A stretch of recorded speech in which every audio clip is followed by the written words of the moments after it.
Hey guys, what's up? Welcome back to the full show of Soonie and Mo with Somewhere in the Middle. I almost forgot the name of the show. I've been gone so long. But anyways, welcome to everybody who's watching, the old and new. We've got, of course, nothing else to talk about but politics. I literally stepped away to take a little vacay and to recover.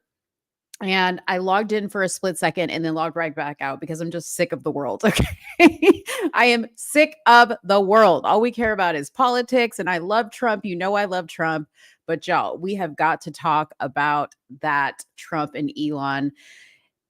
I say interview, but it was a conversation on X. It got 183 million impressions, 91,000 bookmarks, 590,000 likes, 150,000 reposts, 324,000 comments, 241 million plays, y'all, despite the fact that they literally had almost an hour-long delay getting started. So we're going to give you our thoughts. I'm going to be upfront right now.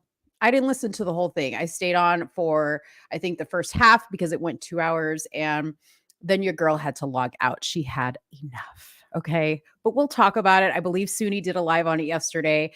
I think she thugged it out for the two of us. Okay.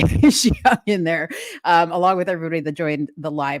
We're also going to be talking about JD Vance. Yes, there has been a photo that has been traveling around the internets of JD Vance in drag. And guess who's posting about it? The left. I thought you guys liked drag queens. What the heck? Anyways, we're going to talk about the picture. We have the picture. We'll talk about it. We'll let you know what we think, or at least what I think. Trump, speaking of looks, Trump, and speaking of drag queens, Trump pays Kamala a compliment and the left gets mad. Okay. They're mad because he's talking about the fact that she's not black, that she's biracial.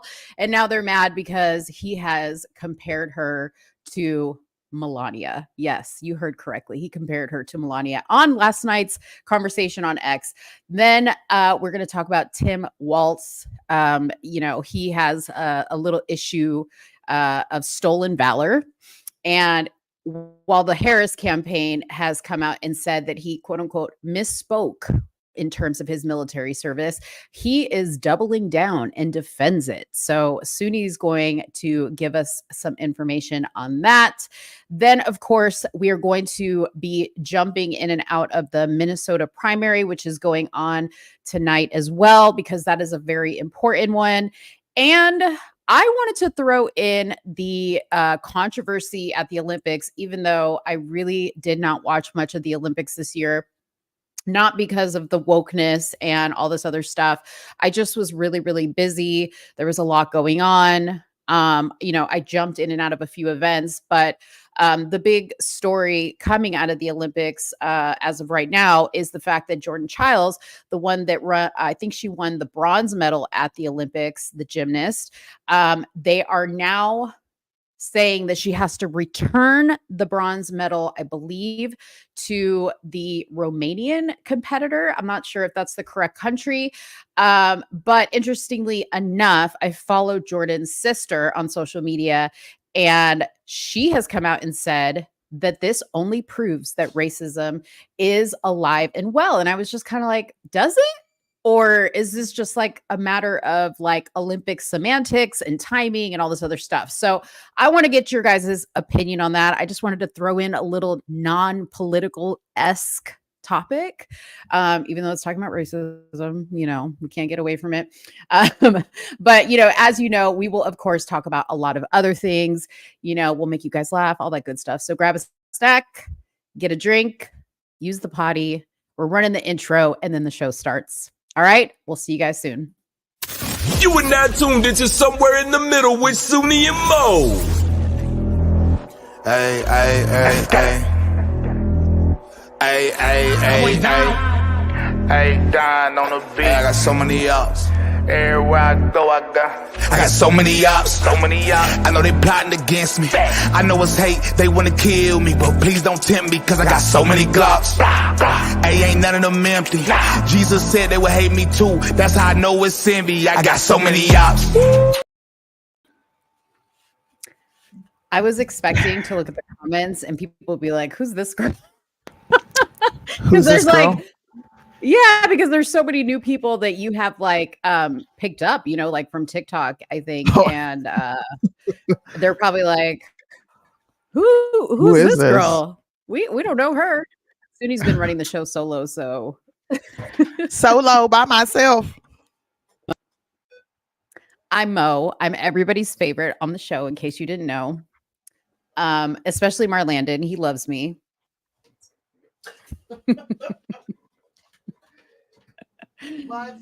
Marlandon says, Sorry, go ahead. I just moved into my college dorm.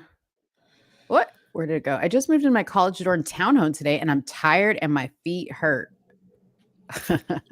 Well, sit down and kick your feet up and watch a live, an informative live. Yes. And a fun live. Excuse me.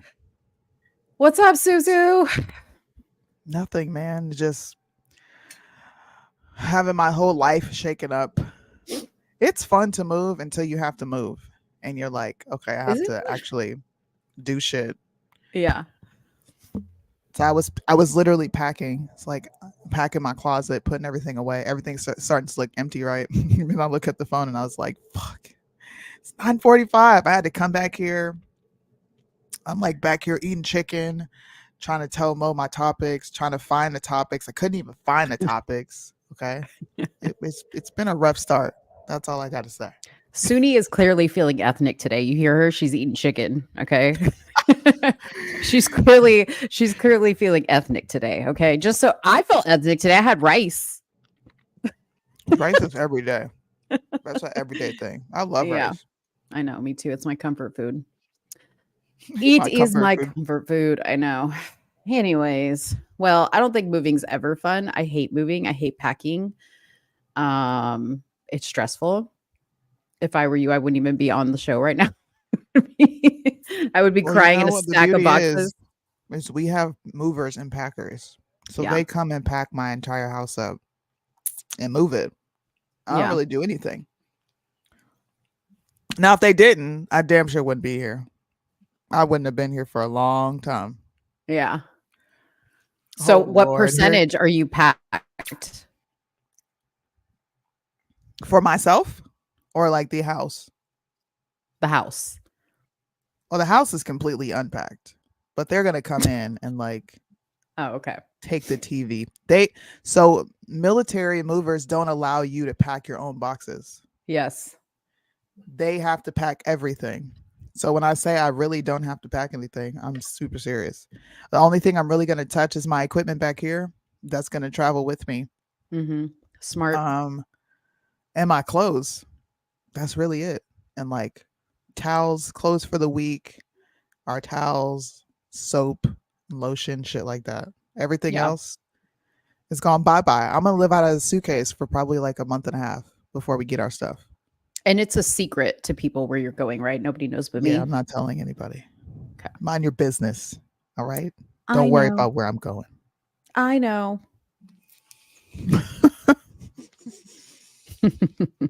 Mind your business. I feel special. Are you ever going to tell people or no? Heck no.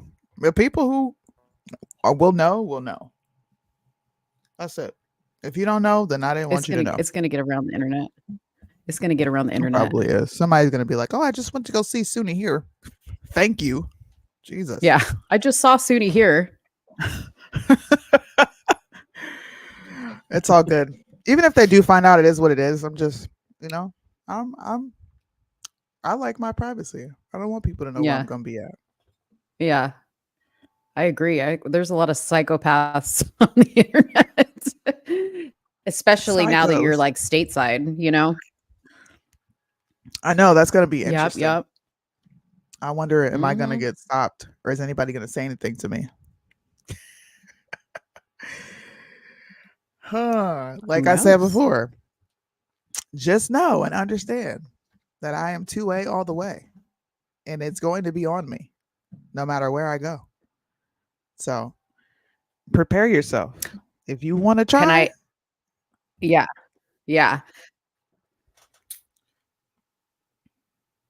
So let me tell a story real quick while we wait for people to hit the like button because I know you guys are just forgetting to hit the like button. So hit the like button while you hear the story. So Dave, my husband, runs every day, or he goes out every day and runs with the flag. Okay, he runs anywhere from like 3 to 5 miles. He holds a gigantic flag while he's doing it, not just like a little flag, like the two-handed flag. And he was running his usual route. And all of a sudden, like he's on the sidewalk and he sees this woman on the sidewalk and he does what he normally does and moves off the sidewalk to the street. And as he's getting closer to her, he's noticing her and she's like grabbing in her bag and she's like fumbling around and she's backing up and she's looking really, really nervous. And she pulls out a taser. Okay. Now, mind you, Dave looks very like, he's ex-military. So he's, runs in kind of like military colors. And of course, he's holding the flag. He's got a weight vest on. And she pulls out her taser. And he's just like running. And he's just like, the hell? Like, he's looking at her like, what is your problem? And she's like, she's like clicking the taser. And like, I don't want to say like lunging, but like, like trying to like get towards him, Yeah. Psycho. Okay. So yes, Dave. She was afraid. I don't know if she was afraid of a white man looking like, dressed in military. He did have his weapon on him, but it wasn't like showing. He had it inside of his bag. I don't know if the flag triggered her. I don't know. It was a very odd thing to say the least. You know what triggered her? You want to know what triggered her? Yeah. Dave, unfortunately, fit the description.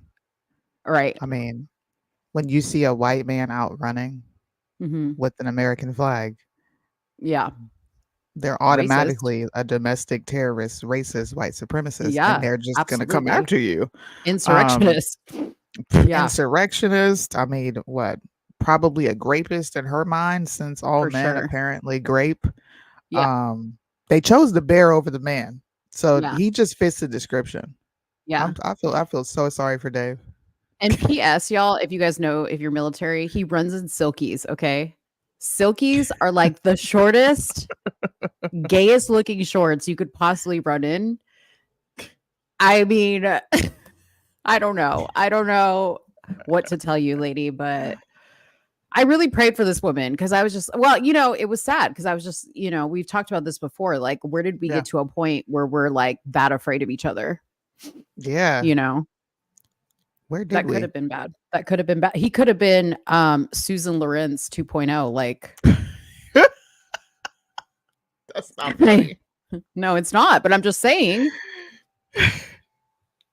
Damn, bro. Like, wouldn't that be a terrible story that I have to tell? Like, he died because he got, like, all he was doing was running and he got he got because he got a woman was like, white man dangerous.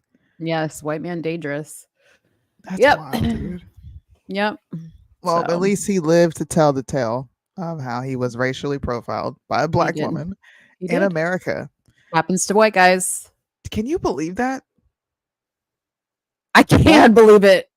White people get racially profiled. Yeah. Oh my gosh. Never in a million years. Never in a million years. I know. So see, white people, I mean, black folks, white folks know your struggle. They know the struggle. We're on TikTok. I can't wait to see if somebody is black men. You're not the only ones. Okay. Like when you walk by women and she grabs her purse, it happens to white guys too. Except they pull a taser out. Don't be a white guy driving a white van. You know the vans with the he drives a white van. He drives a white. That's his work. He's a predator. Dude, yes. I'm gonna be honest, I think the same thing. You're a white man in a white van. I need to cross the street and get away from you because you might be a hole. You open the van up and like snap somebody. Yeah. Oh man, it's a crazy world we're living in. Crazy world. Anyways, let's start off with the the X conversation. The X, look, I don't have anything to say about that conversation because it was so boring. It was boring. It was. I was expecting a lot more from that for sure. Did everybody who's watching put a 1 in the comments if you saw it? Let us know what you thought about it. It's I'll be honest with you, I haven't seen too many Republicans and Trump supporters actually criticizing it. I feel like you and I, like, we had a conversation about it, are the only ones actually like saying like it was low key, like, I don't want to say trash, but it was boring. It was boring. It was boring. It was boring. It was. It was it was a Trump rally on the phone with one of his homies. Mm-hmm. That's what it was. Yeah. And I think all Trump. of us expected more because of how they promoted it. Like Elon was like, this is going to be the conversation of the century. Trump, he's going to big up anything he does, bro. Anything he does, he's going to talk it up. Yeah.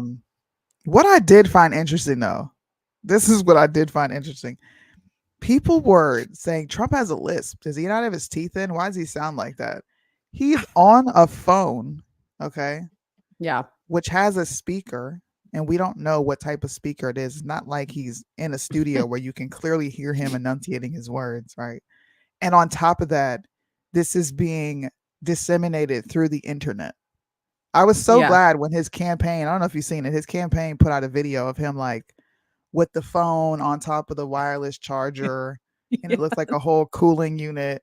And Buddy's just sitting there talking like, yeah, Elon.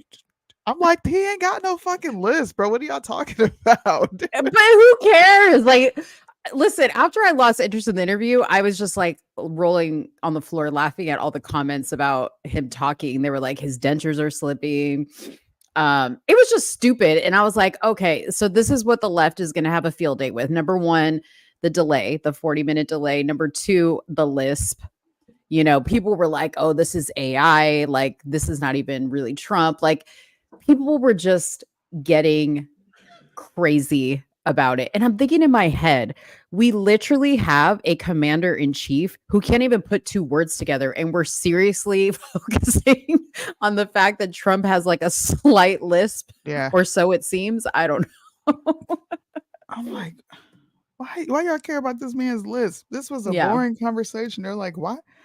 So, Democrats are like,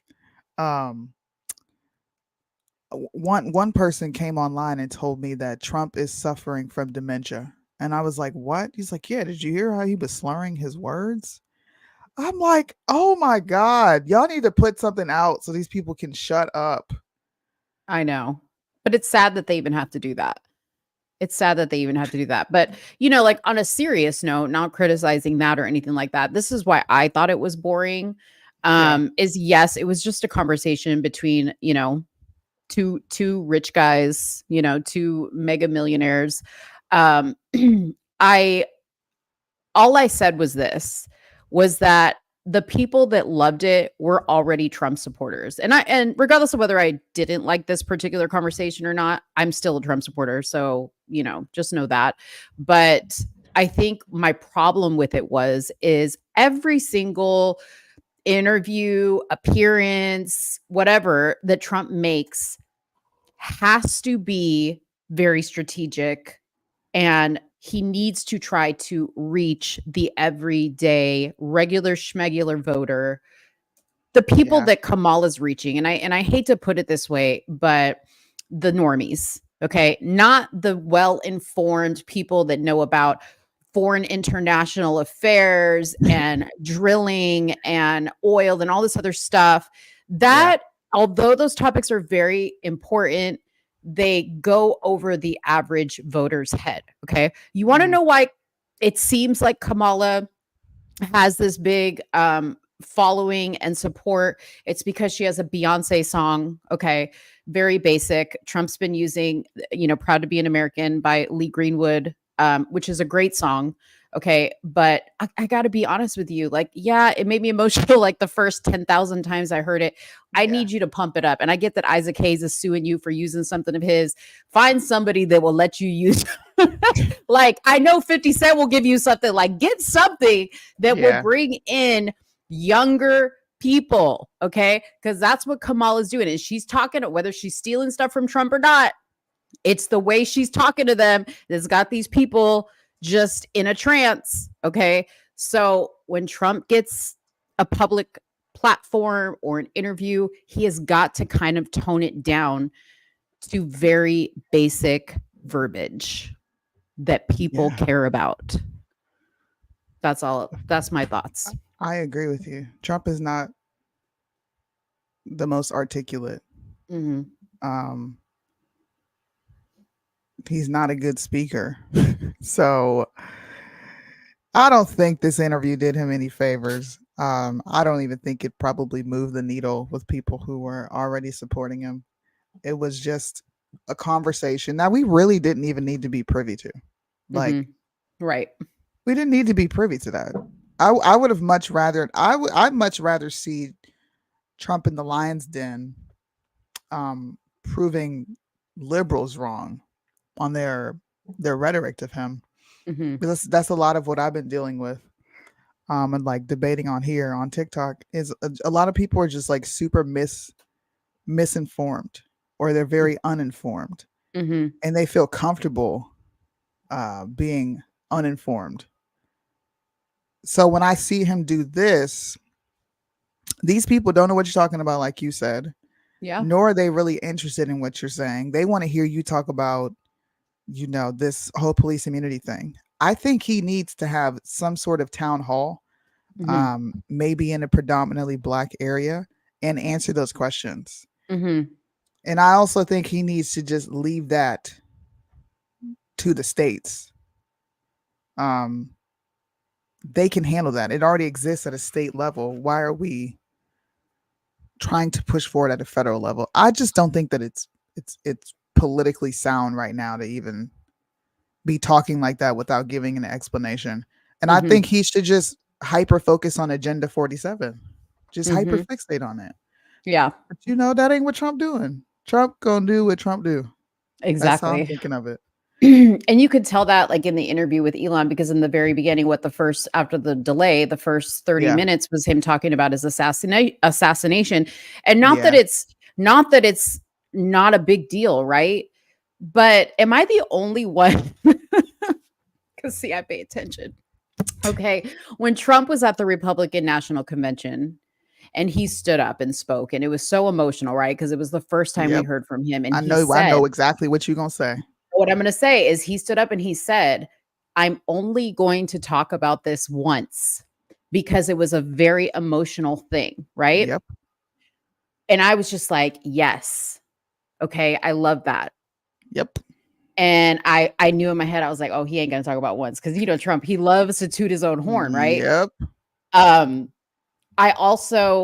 be honest with you, I love that he says to him says that situation changed him and made his faith in God stronger. Okay. Mhm. Where I wouldn't mind that if he talked about this more, if he talked about why that is, right? If he Yeah. talked more about that faith and why it's stronger and how it's changed him, because I think that's the important story, not Yeah. the incident itself. While the incident is very serious and very important, that it happened, I think if I were God and I saved you, I would want you to talk about not the moment, but Yeah. how you changed inside after it, right? Yeah. Wouldn't that be more important? Yeah. Yeah. And I think that would, like I said to you when we were talking about it, I said, I think this is just an attempt to humanize him. Like, look, we can have a conversation with Trump. But I Yes. do agree with you. If he would have came at an angle with certain things, an authentic angle. I'm not talking about something fake, but if he Mhm. would have talked about how it's changed him and then went into his policy and then went into this, went into that, that would humanize him. But like you said, I want to know who is running his campaign. Like, Yeah. if you said you're only going to talk about it once, why is your campaign staff not holding you to that? Like, you know what? I think that was a good thing. Let's just leave Let's this in stay the with past that. and move forward. Yeah. He just, it's like peaks and valleys with Trump, Yes. dude. Sometimes you're like, let's go. And then other times Right. you got to come back down here and criticize them. And a lot of people Yes. get upset or bothered. But if you guys are really interested in winning, then you have to appeal to a specific demographic and a specific crowd. It's not just you. Mm-hmm. And he can't talk the way he talks. You might like the way Trump talks, Mm-hmm. but other people don't. I've heard countless people say, I just don't like how he talks. Now, I'm not saying Trump should change for those people. I'm saying that there should be some consideration at the drawing board for rhetoric, is all I'm saying. Right. And who's looking at like his what is it called? Like, I guess impressions, right? Of when he's speaking, how the needle is being moved. Yeah. Like who on his team is going, you know what? The people really liked when you spoke like this. The Yeah. people really liked when you said this. The people really liked when you use these words.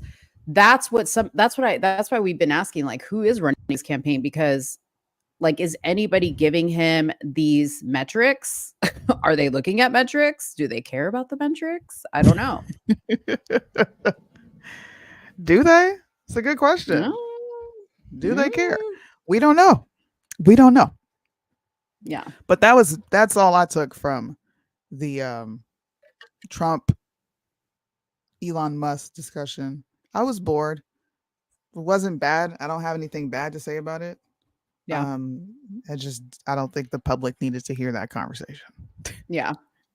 The Groypers, Nick Fuentes and them, they're kind of like declaring a war on MAGA because when he touched on the immigration thing, and I'm not going to quote specifically what he said, but he talked about immigration, and Nick Fuentes was like furiously tweeting, and he was like, no immigration, not legal immigration, not illegal immigration. We don't need any immigration. And I agree. Yeah. Okay. And I think probably Trump even understands that as well. But again, he doesn't articulate himself very well when he says Mhm. stuff, kind of like the Kamala looking like his wife comment. He doesn't articulate himself, and then people take it and run. I'm sure Trump understands that we cannot let any more people in until we clean up the mess here that we have. But I agree with Nick on that case, and I'm not even a Nick Fuentes fan. Yeah. We need to put like a freeze on immigration for a We hot do. minute. We do. Yeah. There wasn't there just another essay in was it Coney Island? Somewhere, Staten Island. Mm-hmm. 2 migrants that were here illegally re-entered the country, like most of them are. Which, by the way, because people are having this ridiculous debate of entering the country as an illegal. They don't want to call them illegal, but entering America is not a crime. And I said it is a federal offense. Yes. It's a federal misdemeanor. It's not criminal, but it is civil. Mm-hmm. And you can absolutely receive a fine or up to 6 months in jail. Now, if you come back, okay, then it's a criminal offense and you're facing more time. Mm-hmm. But why are these people here? I agree with Nick. I want them gone. Yeah. We don't need to be considering any more people. Number one, we have problems here at home. Very bad problems here already at home. Mm-hmm. We have a homeless issue. We have a veteran issue. We have a mental illness issue in this country. We have a bunch of things to fix. We can't, in my opinion, how are we bringing in more while trying to fix what we have here? And then you have to make up for the difference because more people are coming in and they take more of our resources as far as welfare goes. Yeah. More than anything. Yeah. How are we even looking to fix the problem? I want to believe in what he says on the border, but he's just got to speak straightforward and stop trying to appeal to a specific demographic on this issue because this affects all Americans equally. Yes. And I think, like we were saying earlier, I think anybody really wants to hear about is the immigration and how you're going to fix the economy because people care about their money. and they want this illegal immigration situation to be cleaned up. Now, Right. what I have up here is the 20 core promises that he posted. This came up yesterday during the conversation on X. And it's very heavily concentrated on immigration, which is great to see. And I believe that Trump will do that because, he did do that when he was first in office. I mean, that was, he made tremendous strides on the border there. But yeah, I'll go through these really quick. So he had sealed the border and stopped the migrant invasion, which Kamala has also promised to do. She has. Even though, as the Freaking borders biter. are. She's an ankle biter, bro. Right. I sent Soonie a meme and I'd posted on my story and it was like Obama in front of on the border restaurant. And she's like, I'm here. Now what? It was hilarious. I thought it was hilarious. On the border. That was funny as shit. Number 2, carry out the largest deportation operation in American history. Number 3, end inflation and make America affordable again. Make America the dominant energy producer in the world by far. Stop outsourcing and turn the United States into a manufacturing superpower. Large tax cuts for workers and no tax on tips. You know what I wish he would remind people of is the Trump tax cuts are going to be expiring in 2025. Okay, so a lot of people, so like when you hear Biden bragging about the economy and taxes and all this other stuff, just know that he's riding the train of the already in place Trump tax cuts that have yet to expire. So they haven't said yet what they're going to do when they do expire or if what their plan is. I wish Trump would talk about that and remind people because I think a lot of people forgot about that. No, they didn't. You know what they do? What? And this is something else I've seen on TikTok. TikTok has actually taught me a lot. I'm happy that I do go on there and talk to Democrats because you get to hear their arguments. So when I was listening to Deontay debate a liberal on this, and they said exactly what you said. Trump's tax cuts are here and nobody's making money. You keep saying we're going to be making money and this, that, and the third. And he was like, you realize we're experiencing inflation because of federal spending, right? How can you keep money in your pocket when the cost of living is rising because of all this fucking spending we're doing? Like how do you expect for that to happen? And it's like a period of what do I call it? Like cognitive dissonance. Their circuit just breaks, bro. They don't know what the fuck to do. The smoke shooting out of their ears. They don't know what to do. They're like, huh? And he's like pulling up slides. He's like, dude, it's year by year by year. Look at this, comparing the deficits. And they were like, no, they said that it's going to be $8 billion. And he was like, that's a projection. But here's what he actually spent. They don't care. These people do not care, bro. It's funny as crap. It's funny, but it's scary. Yeah.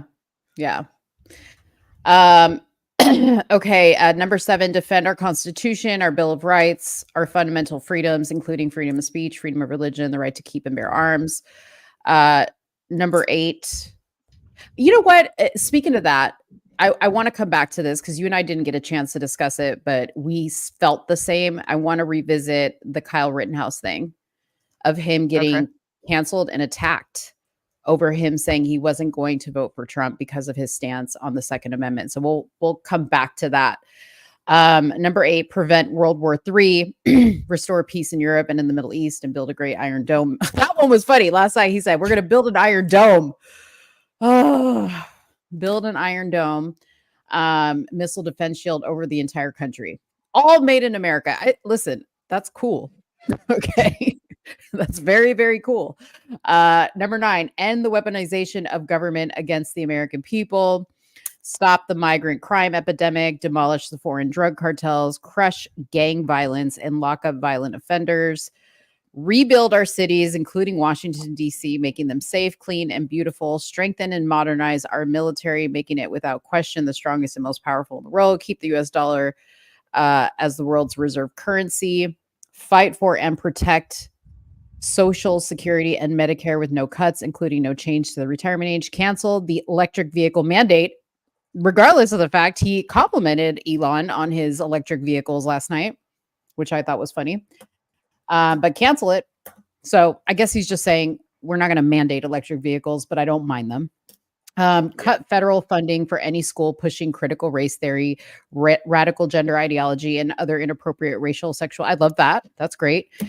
Keep men out of women's sports. Deport pro Hamas. Yes. Deport pro Hamas radicals and make our college campuses safe and patriotic. They were never really patriotic, but okay. Secure our elections, including same-day voting, voter identification, paper ballot. Okay, so that one I would be like, well, if I were Kamala, I'd be, well, why didn't you do that in the first place? Like, you spent your whole first term talking about how they were going to cheat, and you did nothing about this one. Okay, so tell me exactly how you're going to do it this time, and why this time and not before.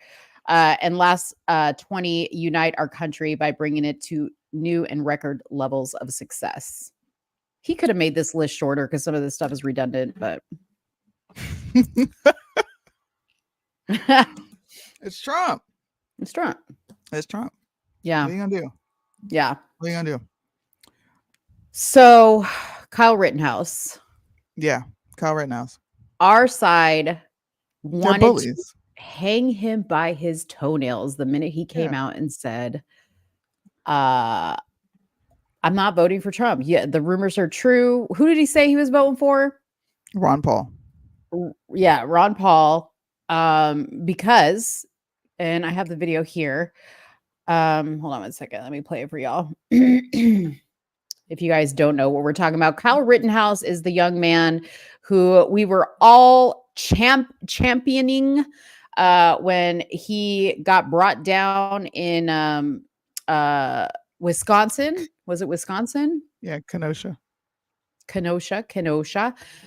Because, you know, he defended himself and, you know, killed two Unalived. Sorry, TikTok.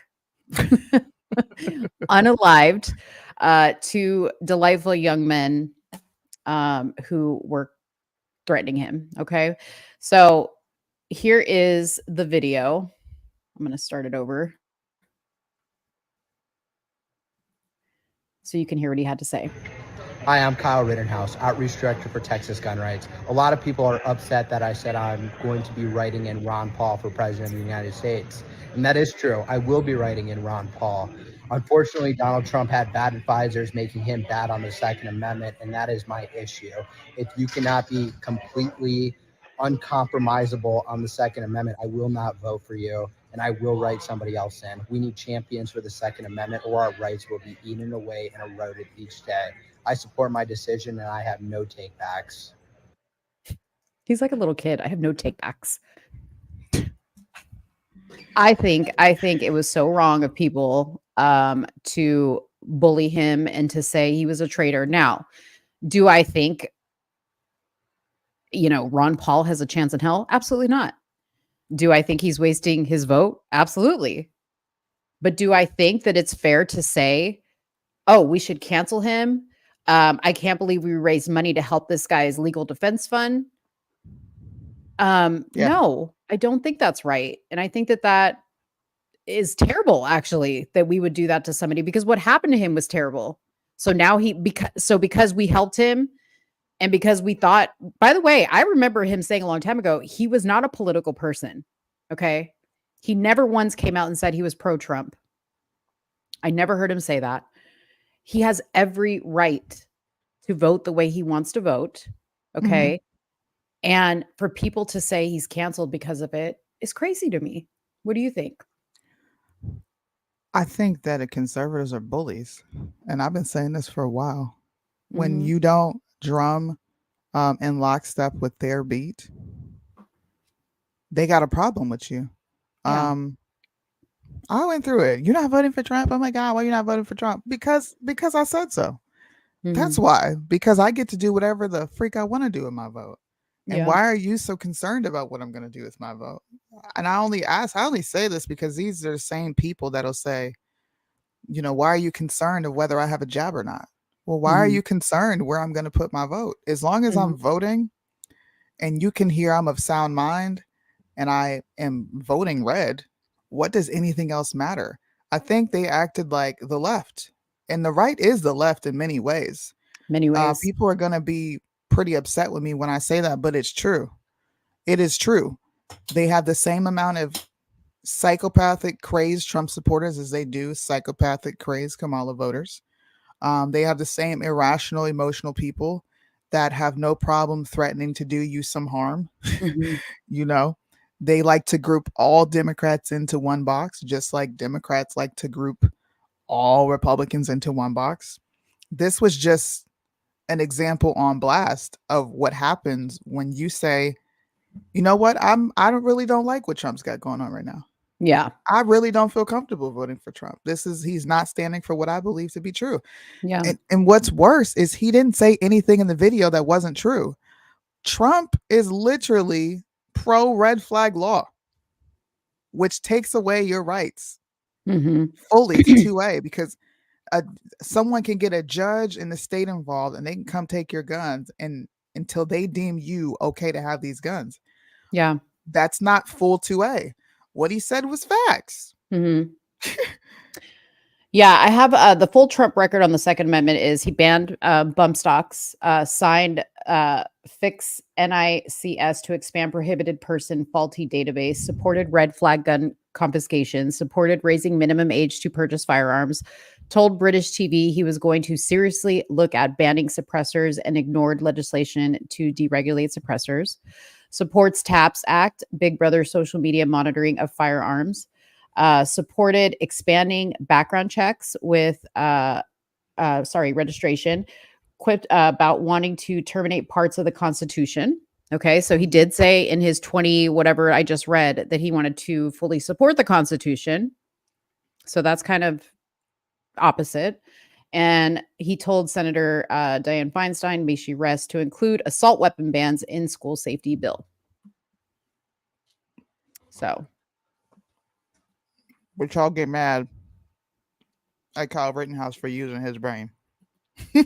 Like, come on, bro. Yeah. Sorry, this salt cookie is so good. No, you're good. While you're chewing, I went ahead and put up our website. If you guys want to support our channel in any way, you can go to www.titmmerch.myshopify.com. Soonie's got a lot of stuff up there that she has personally designed that you guys can purchase to help support the channel. You can also do super chats if you want to support, but you have to do that from my channel, Let's Talk Darling, if you want to send a super chat. So let me pay attention to the TikToks. To the TikTokers. Tell us. They're saying, so we have someone saying Trump 2024. Okay. Someone said still better than Dems. This isn't an attempt to get people to change their vote. Absolutely not. This is not an attempt to say that Trump is somehow not better than Democrats. What it does is it evens the playing field. Yeah.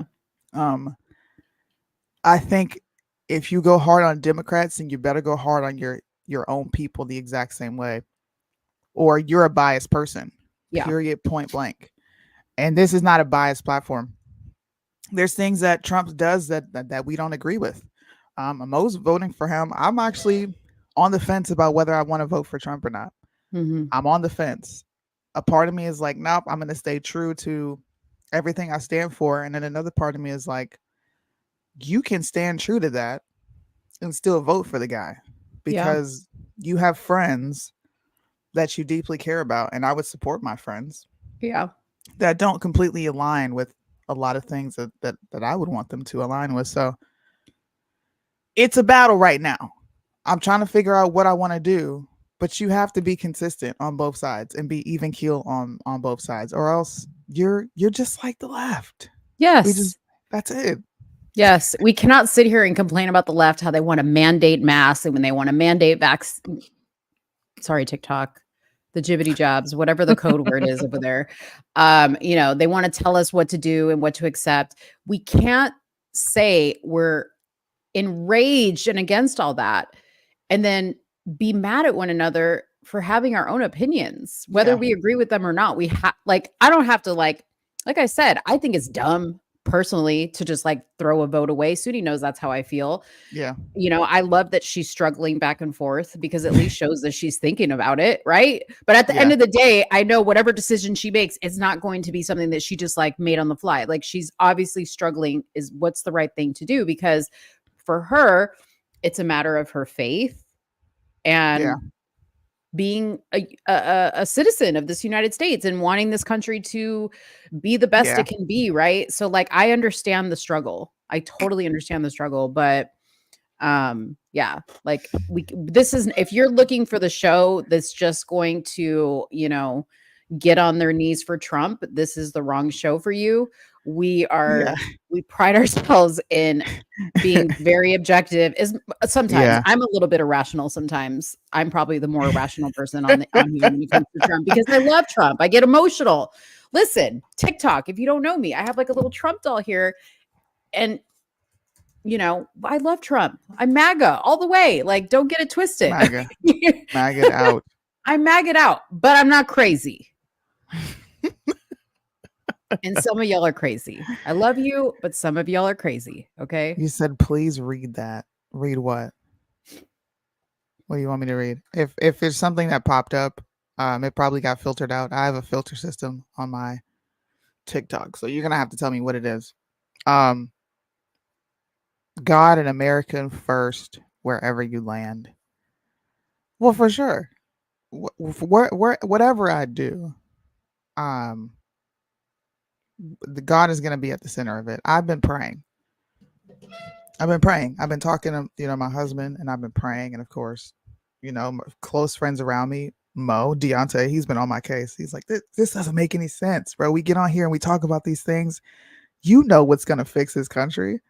Just give your vote. Why would you waste the vote? And then that part of me that's rooted in this is like, why would I bend to accept this when I don't agree with it?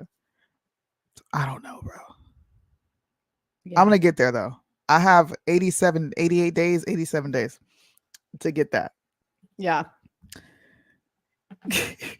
So let me ask, I mean, this is a question that's like, to me, I don't know, like, I don't know if I really care about this topic, but I'm going to put it up here because so many people are like, do you think that these images of the Kamala rallies are real?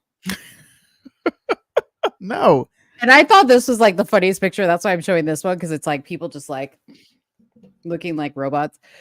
Like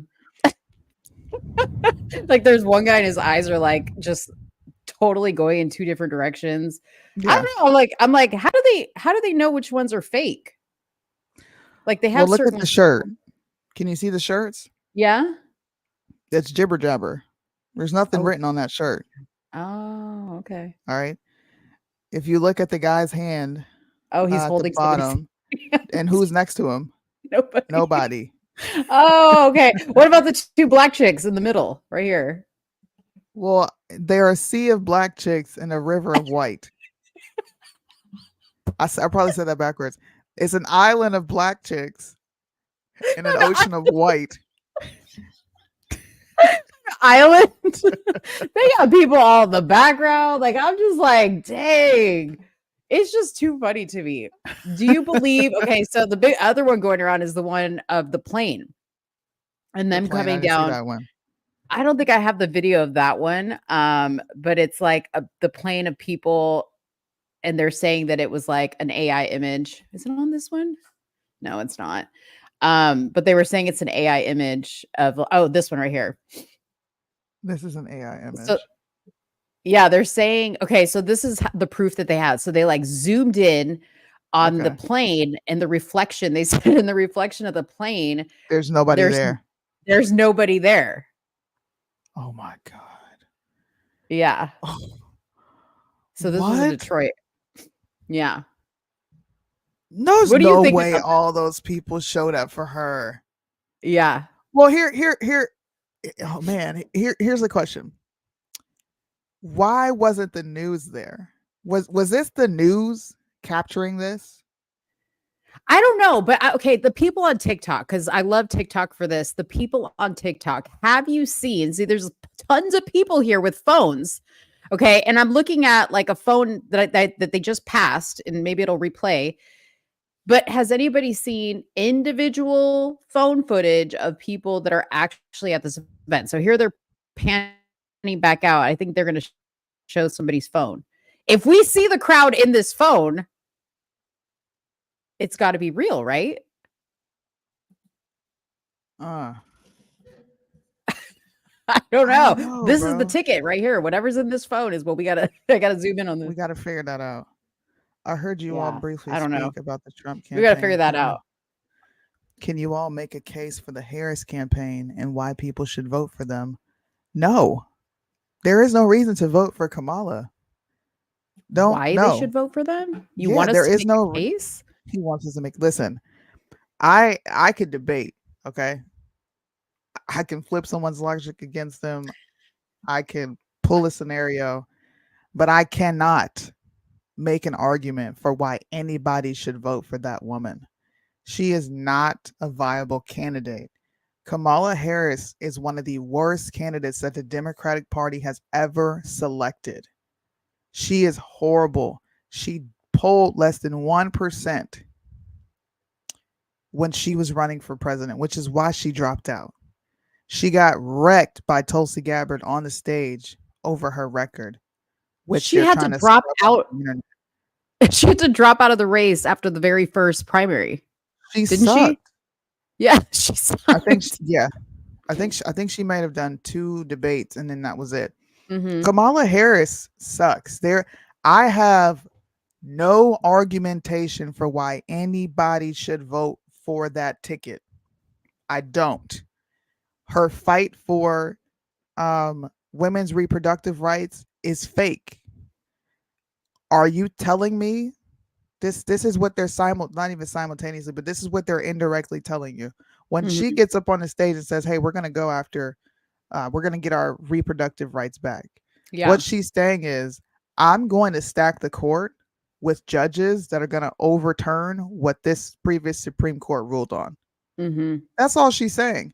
And Yeah. you know what? That would be exactly what they're accusing Trump of. Yeah. Stacking the court, which is why they want to expand every fucking thing. Mhm. So she's running on a lie. I don't Literally. think that would happen in her presidency if she did win. Yeah. How are you Yeah. going to jam pack all those people in there? So she's running on a lie.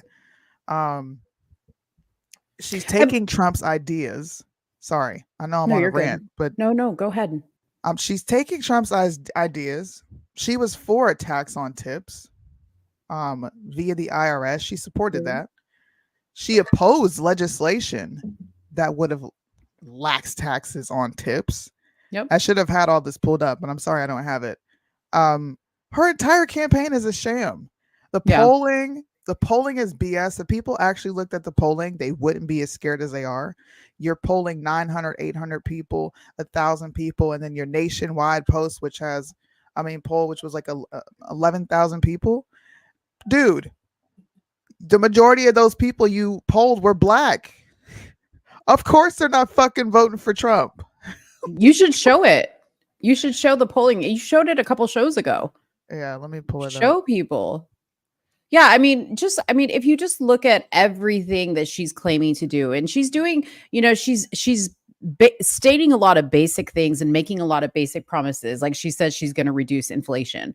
Like nobody, like I was telling Soonie today, I was like, it's almost like people are acting like she's not currently the vice president of the United States and Biden still isn't running the country. Like nobody's even checking for Biden or what he's doing. Nobody's talking about him. He's laying on a beach. Like nobody cares. Nobody cares. They're just talking about Kamala when literally nobody was talking about Kamala until she was the only option y'all had. And now all of a sudden, everybody's like, Kamala. I literally heard, I was listening to Jesse Lee Peterson's show, and he asked this guy who was a liberal, because he's like, why are you going to vote for Kamala? And the guy said, well, because her policies. And he's like, what policies? Like, tell me, because this is how you stump people who want to vote. Yeah. Give me the policy. And the guy said, well, she's going to protect women's right to abortion. And so Jesse Lee Peterson said, so let me get this straight.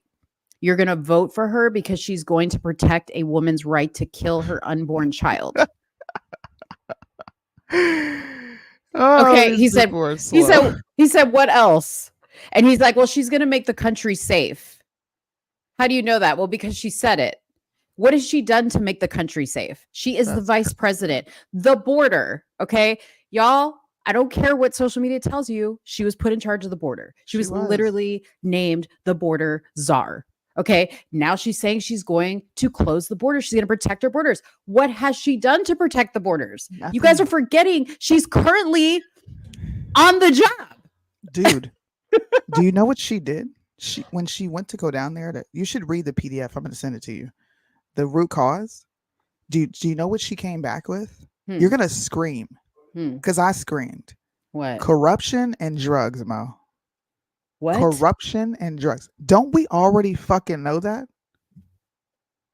Don't we already know? We know. Yes, we know. Like what? We already know this. And then you know what they did?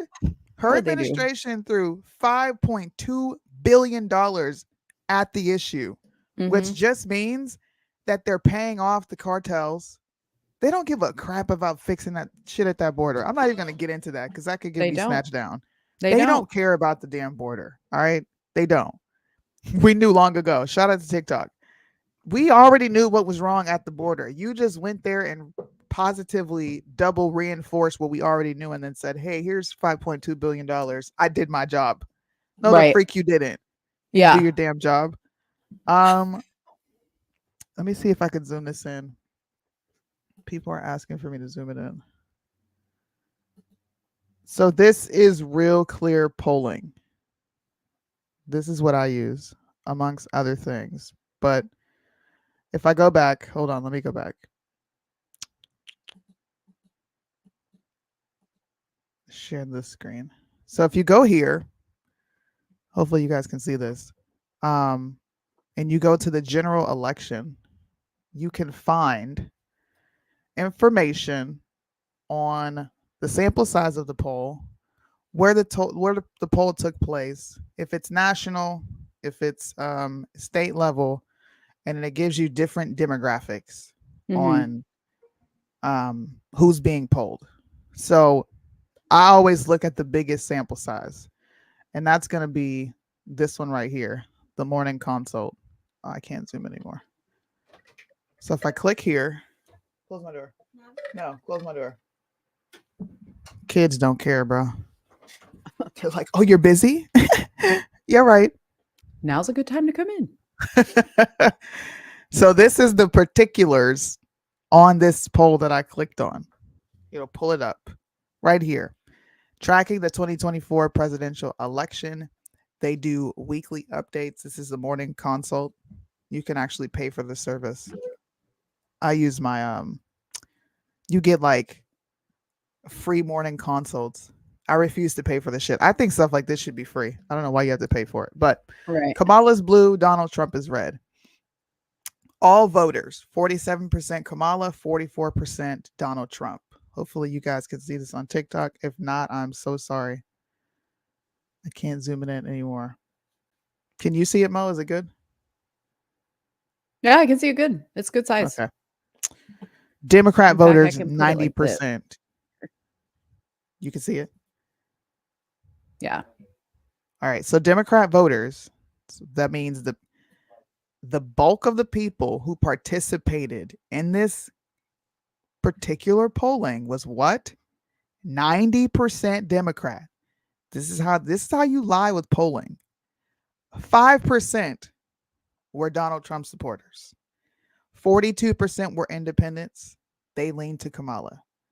37% of independents leaned towards Donald Trump. 9% don't know. 12% someone else. 6% Republican took this survey. Okay? 6% Republicans. I'm sorry, I read that wrong. 6% Republicans voted in favor of Kamala.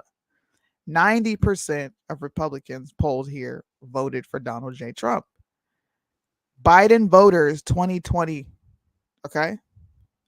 Biden voters 2020, 89% So that means out of the 11,000 people that they polled, 89% of these motherfuckers were Biden supporters from 2020. 5% were Donald Trump. So the people that voted for Biden in 2020, 5% of those people voted for Donald Trump. Of course, Trump voters, 90%. People that are now voting for Kamala that were Trump voters, 4%. The age group, 18 and 34. This is important because this is specifically talking about Gen Z and my demographic, which would be millennial. Okay? 48% went to Kamala Harris. 41% went to Donald J. Trump. 6% equally split in the categories of don't know or someone else.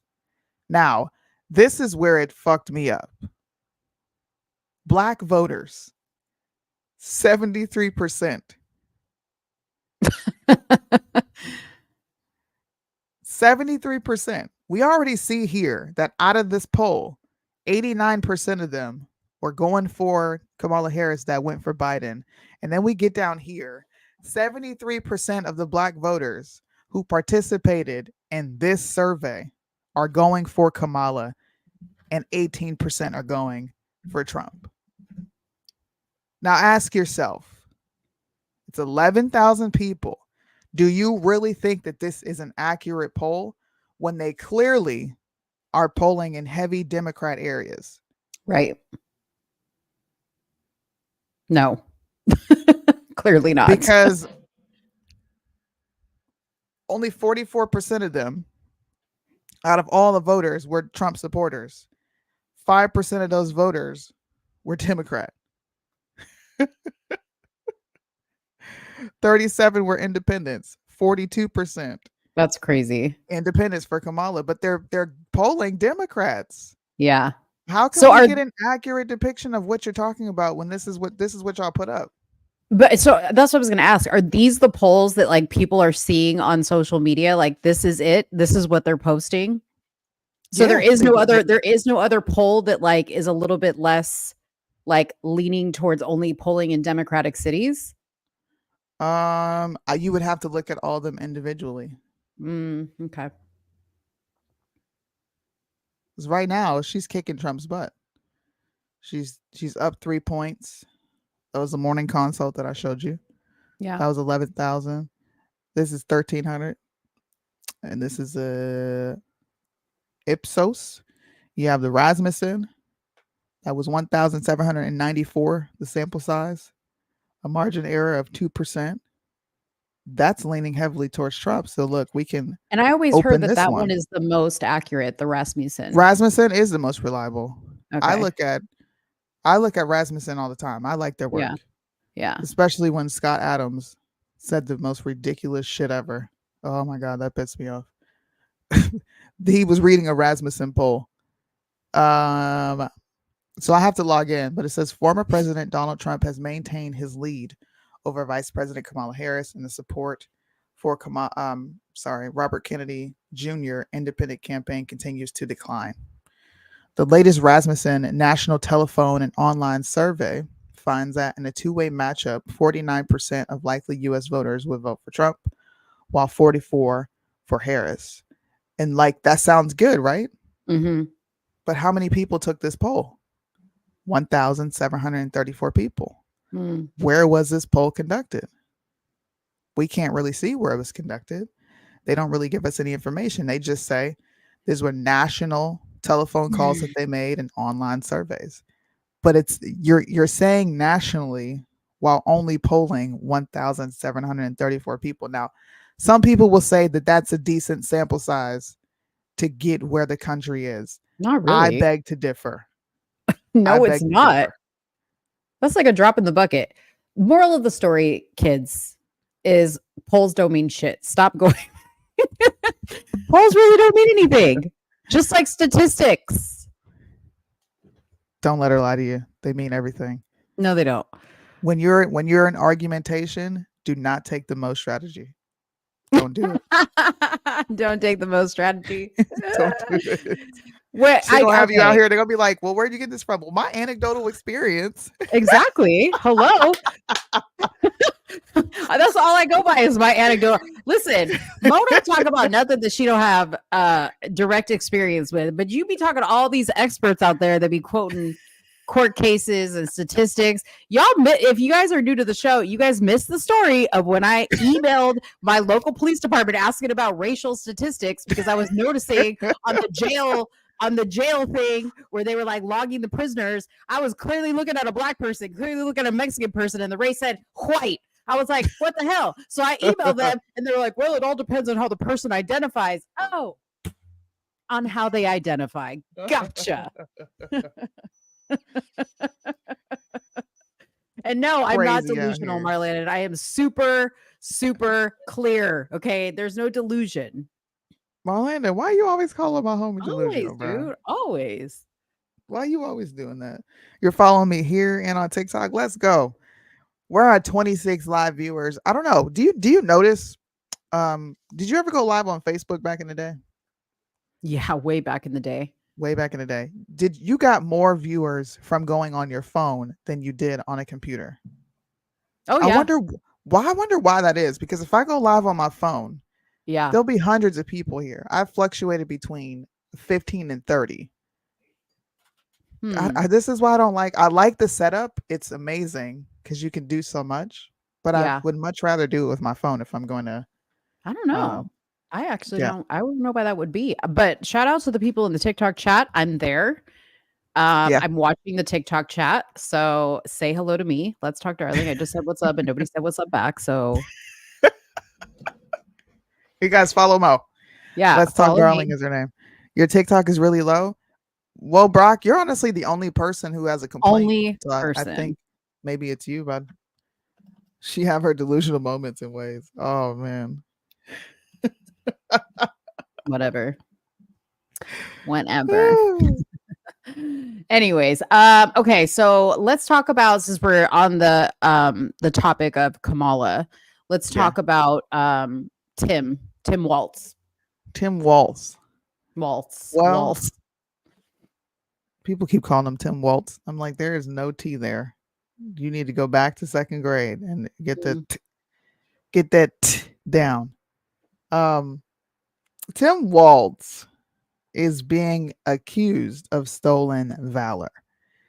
And I think it is very important to talk about this because they keep questioning Trump's, I guess, moral compass, kind of, and his character, and talking about how he lies and he does this and he just lies so much, y'all.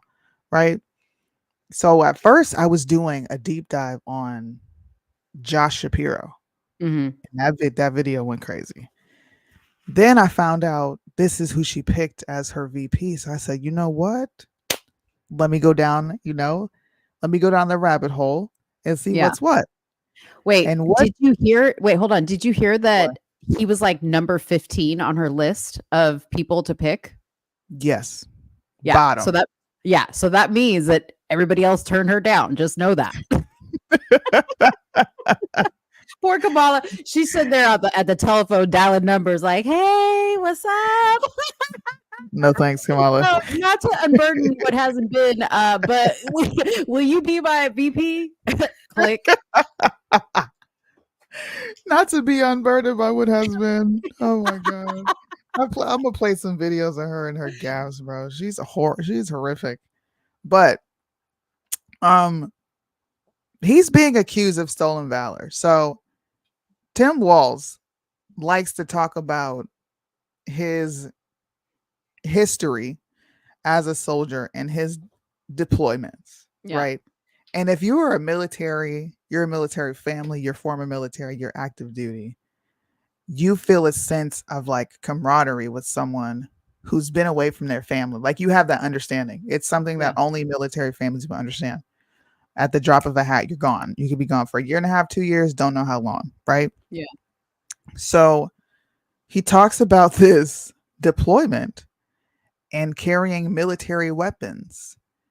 And people who used to serve with him started to come out in droves and say, you know what, this is not, you're not representing your record well, because Mhm. you actually tried to skip out on an actual deployment that was going to be in a war zone. Mhm. And that's where this article comes into play, right? The guy who gave that original story, his name is Tom Barron, and people are saying, well, he's just a magatard. He's a Trump supporter, so he's going to come out against him and say all these things. This is political. So I just went scouring through the internet and ended up finding his actual Facebook, read through his Facebook comments, and ended up finding several superiors leadership that confirmed his story of Tom Waltz. And then I fell upon this Gazette article. And you know, like some of the like silent but deadly news sources, bro, Yeah. they're on point. Yeah. So they went and interviewed this guy who was a superior to Waltz back in the day. Um, he was his superior, former Minnesota National Guard Command Sergeant Major Douglas Julin, or Doug Julin, explained to CNN the details about how he incorrectly used a backdoor process to get out of the military. And Mhm. there's a whole timeline here. So, because I know people are going to be like, it takes a few months, Soonie. Listen, I know how long it takes. I've watched several people retire out of the military, bro, and it didn't take a whole year and some change. It didn't even take 6 months. Now Right. that's also dependent upon who you know in the military. And That what the plays a big role. circumstance. And what the circumstance is. Yeah. Absolutely. Yeah. So Julian said his commander and himself of the 1st Brigade, 34th Infantry Division combat team received notification of sourcing in the fall of 2004. He is quoted saying, "We were informed that we would be alerted to go to Iraq within the next coming year. Start preparing your team, getting your team together, and let's get the process in play." In approximately February of 2005, my boss, my commander, and the team command, we scheduled a meeting at Camp Ripley, Minnesota. For a meeting, getting everybody together, so all the battalion sergeant majors, battalion commanders, and their staff would get to see each other and start building their team there. At that meeting was who? Tim Waltz. So this is February of 2005. People are saying he started his retirement processing in May or April of 2005. Either way, this knowledge predates him wanting to get out. Mhm. Okay? But the story gets better. After the meeting, Tell it, Julian girl. said Waltz asked to speak with him, and they sat down and spoke one-on-one. Julian said he informed him that Waltz would be running for Congress, but had not been nominated yet. So he knew he was going to run for Congress, which is why he wanted to get out. And he's Right. like, oh shit, I want to run for Congress, but I'm about to get deployed and they're putting these teams together. All right. The Waltz nerve. filed to run for Congress on February 10th, 2005.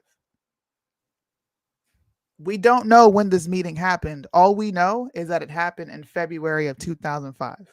Mhm. In March or April of 2005, they had another meeting at Camp Ripley in which Waltz was present at the meeting. They spoke about what their mission would be, how they were going to do it, and how they were going to build the team. Julian explained that Waltz then told him after the meeting that he had not been nominated and that he was going forward with the battalion. Waltz would retire May 2005, not long after. Mhm. So you said you didn't get the nomination, so you're going to go forward with the deployment, Right. but then somehow you just get out May 2005, and then Right. you are sworn into office November.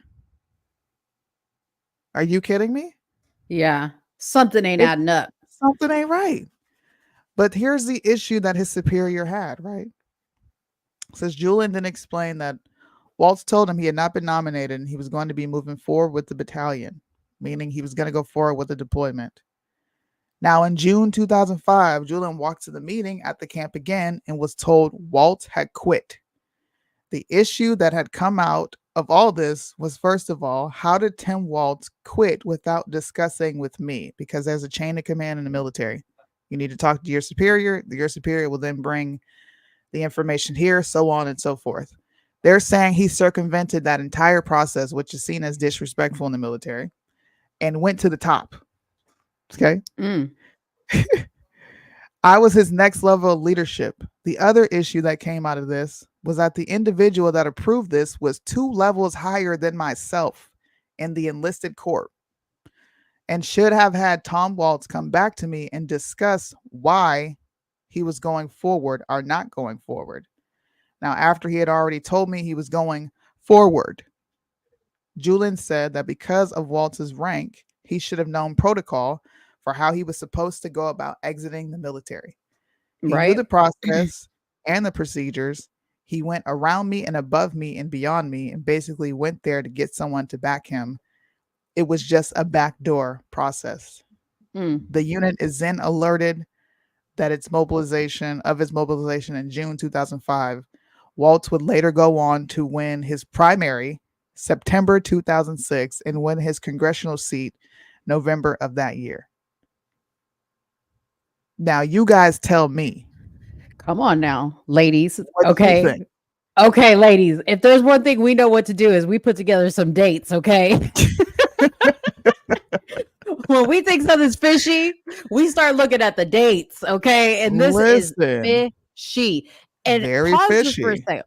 I just want to address DGA 3593. He put in 24 years. How much time have each of you served? Listen, what does that have to do with anything? Soonie is literally reading. And by the way, her husband is currently serving in the military. I grew up in a military family. My father served over 35 years as a master gunnery sergeant in the Marines. Okay. We're not talking about National Guard, but whatever. Service is service. Okay. Either way, this is not us speaking. These are his superiors who chimed in to set the record straight. Okay. So it's not me. I'm reading what his superior said. And I agree with Mo. Yeah. I may not deploy with my husband, but families serve with them. Yes. When he's away, I've got to pick up the slack and make sure my kids are straight. When he comes back home, I have to make sure I can place reality back together for him because he's coming back from a completely different place. Right. Like I said before, if you're not a military family, you're not going to understand this. It is disrespectful. I don't care if this is your guy. That you can want to vote for him, but what you can't sit here and do is say this is not fishy. How are you going above leadership to go get out of the military, completely circumventing the process, being up and down on whether you want to deploy or not, and then expecting people to think that you're a solid dude? And then to add insult to injury, you talk about how you had a deployment and you did this for America, and you were in freaking Italy. Italy. You're talking about? That's near Aviano. Ain't shit happening over there. It's like being in Okinawa. And National Guard. I mean, listen, like I said, service is service, okay? But National Guard, I mean, you're not really whatever. Okay, let me not. Thank you to everybody who served. Yes, thank you to everyone who served, but that bothers me. How many years did you do? How many years did you do? Yeah. How many family members have you seen deployed? My sister did 2 deployments. Yes. And her camp got bombed multiple times. My husband was in the Army. Like, come on, who cares? It doesn't even matter. It doesn't matter. None of that matters. Like, we're literally reading words from his superiors that chimed in. Like, you're acting like we are just like coming up with this information on our own. This is not us criticizing him. This is the facts that are coming out. Look, thank you for your service. 10 years. Yes. Thank you. But you're deviating from the point. And this is what Kamala Harris voters do. You keep telling me you're not a Kamala Harris voter. I don't believe you. I had hours of conversation with you. You're attacking me and not the argument. His story is fishy. Yeah. The guy he completely changed his bio, by the way. This is another thing I want to bring up. Completely changed his bio. He put out to the public that he retired as a command sergeant major. No, he did not. He retired as a master sergeant because his promotion was incumbent upon him finishing a program that he did not because he retired. Okay? So you don't get to go forward with, yeah, I'm a command sergeant major when you didn't even complete the program. You didn't. Nobody's talking about his right to retire. This is what I mean. See what I mean? Mm-hmm. Do you see how these they don't care about the facts, Mo? Yeah. They don't. They They care hear what they about want to hear. he did 24 years and he had every right to retire. Who on this podcast said he didn't have a right to retire? Yeah. Nobody.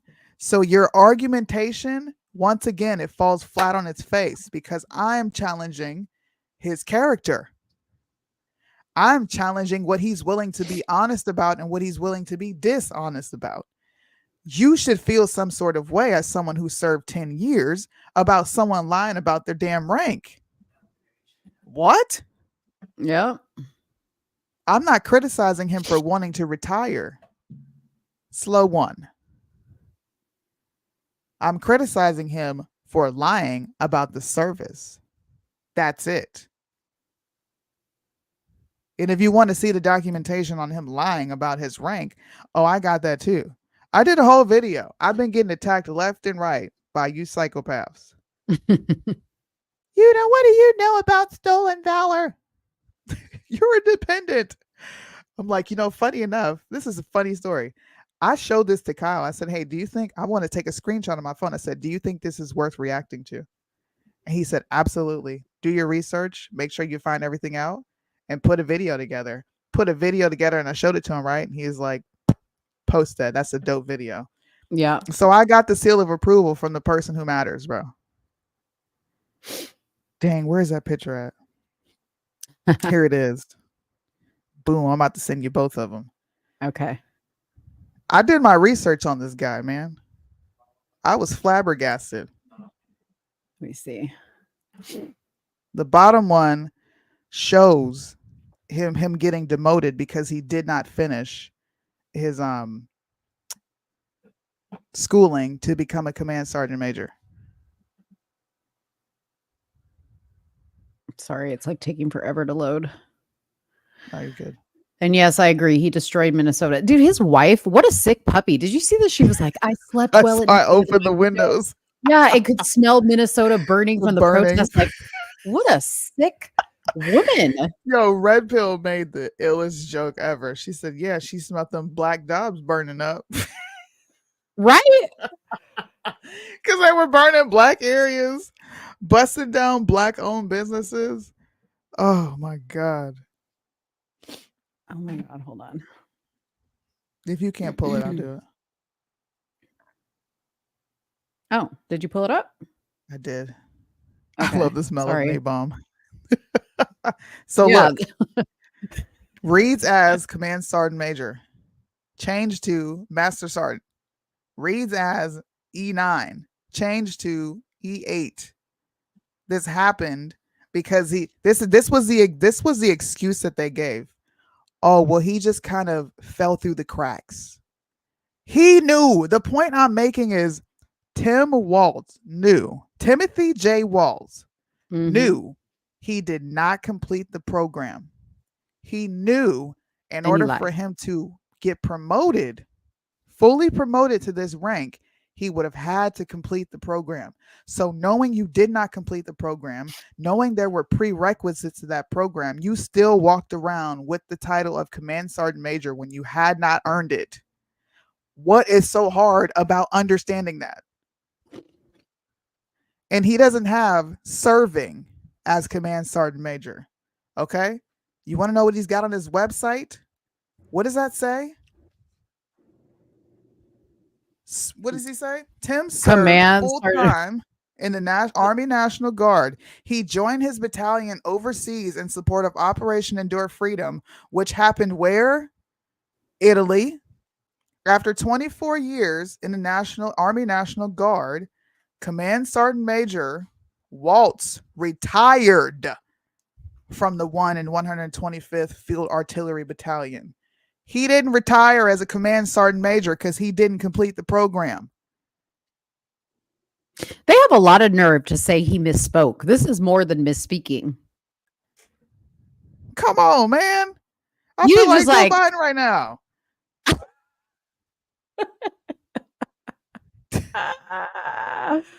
Oh, what a joke. And you got people literally arguing. Why are you arguing? Yeah. The facts are on my side. They not on yours. I did research. What is Hours that? of scouring. DG. He said demoted from what rank? Come on now, man. Here we go. You're asking dumb questions, bro. What do they do? What do SGMs do? What does that have to do with the point that I just made? Listen. Now you're moving the goalpost. Now you're That's moving the it. That's it. I won. You lost. You just don't want to concede. It's okay. Yeah. It's okay. You're grasping. They even claimed him to be the highest ranking that's in office. Thank you. That's on the current website. Y'all want to see that? Mhm. The fuck you Pull it mean up. the highest ranking in office? What? He claimed to be a Bagram. What? No way. You lie. And I haven't been to Europe. I do understand the military. Bro, my husband's got I don't know.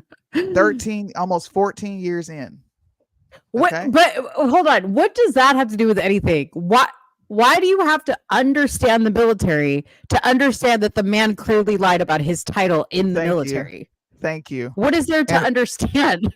And look, the people who understand the military are still saying he circumvented the process. So your argument once again falls flat because the people who are in the army, my husband is a senior ranking. He's a non-enlisted commissioned officer.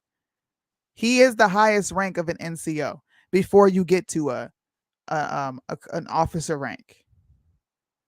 So what are you talking about? If held he the is calling title. this out, he's one rank away from Master Sergeant. Why shouldn't I listen to somebody who knows the process?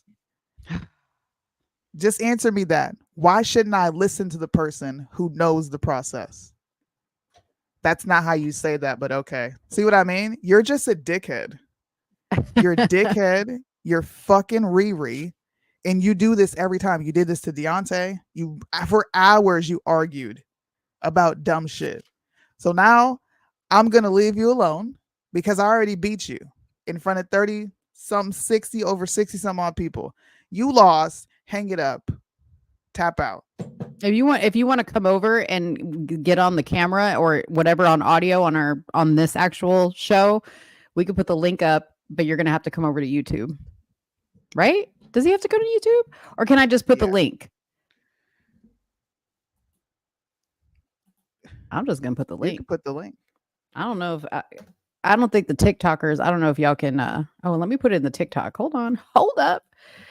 Come on up here, partner. He's an E6. This is non-commissioned officer. His next rank would be E7, senior non-commissioned officer. The Master Sergeant is non-commissioned? I thought you had to hit board for that.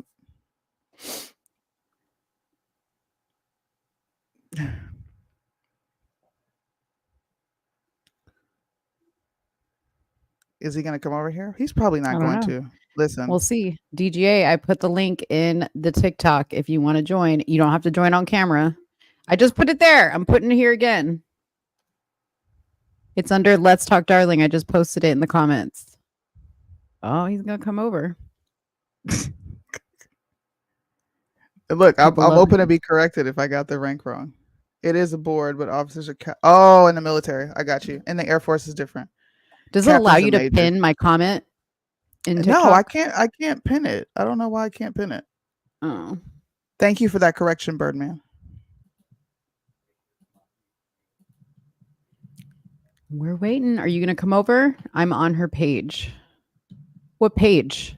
Oh, you can't put links in TikTok. Okay. Well, come listen, over. type somewhere, type this. Somewhere in the middle, USA. On YouTube, right?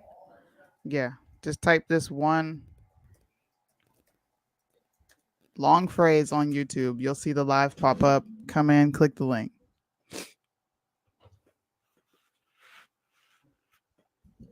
I feel like my presence is needed up there. What? Who said that? Marlandon. Game here on your own. I'm hungry. Marlena was talking about he got a 10-piece from Wingstop. What? Mm.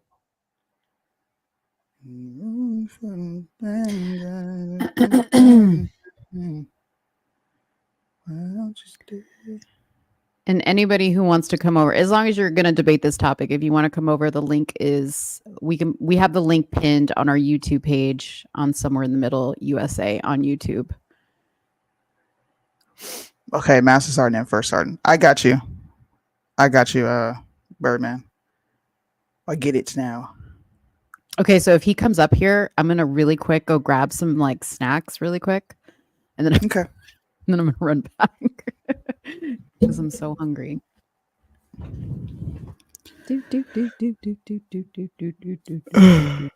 Either way, why wouldn't I listen to a tech sergeant? Why? You coming over, DGA? You coming over or what? Can anyone tell me why anyone would vote for Harrison Walz? No, we can't tell you that. People are just Somebody's asking that upset. again? Yeah.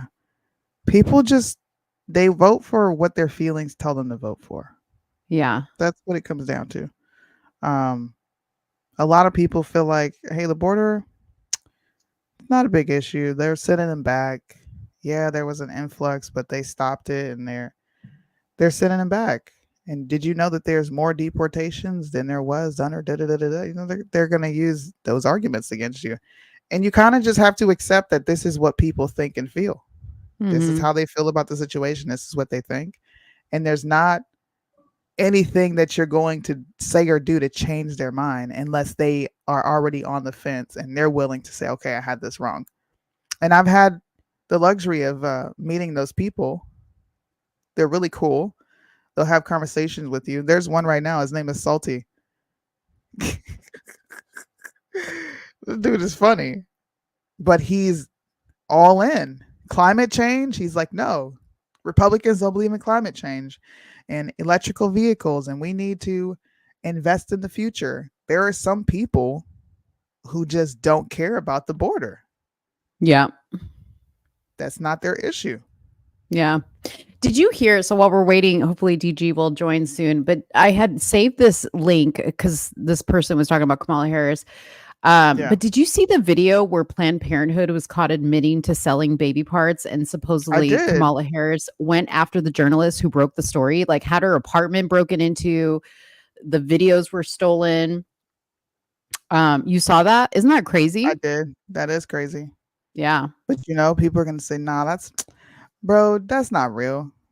That's just people online. Yeah. You know, doing crazy stuff. Yeah. You're definitely right leaning. It says here in 2015, David Deladin of the Center for Medical Progress posed as a laboratory wholesaler and videotaped conversations with Dr. Ann Schutte, chief medical officer at Planned Parenthood, the branch's vice president of abortion access, in which the Planned Parenthood staffers discussed the sale of body parts from late-term fetuses.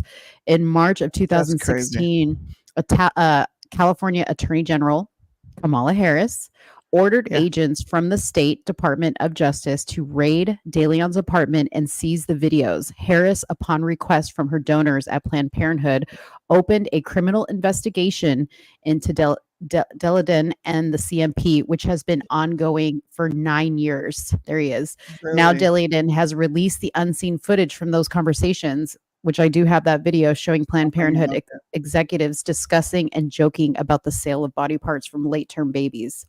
That's terrible. Yeah. I changed your name because it had your actual name up there. I didn't want you to dox yourself. What's up? Oh, right. I was struggling to get that. Oh my gosh.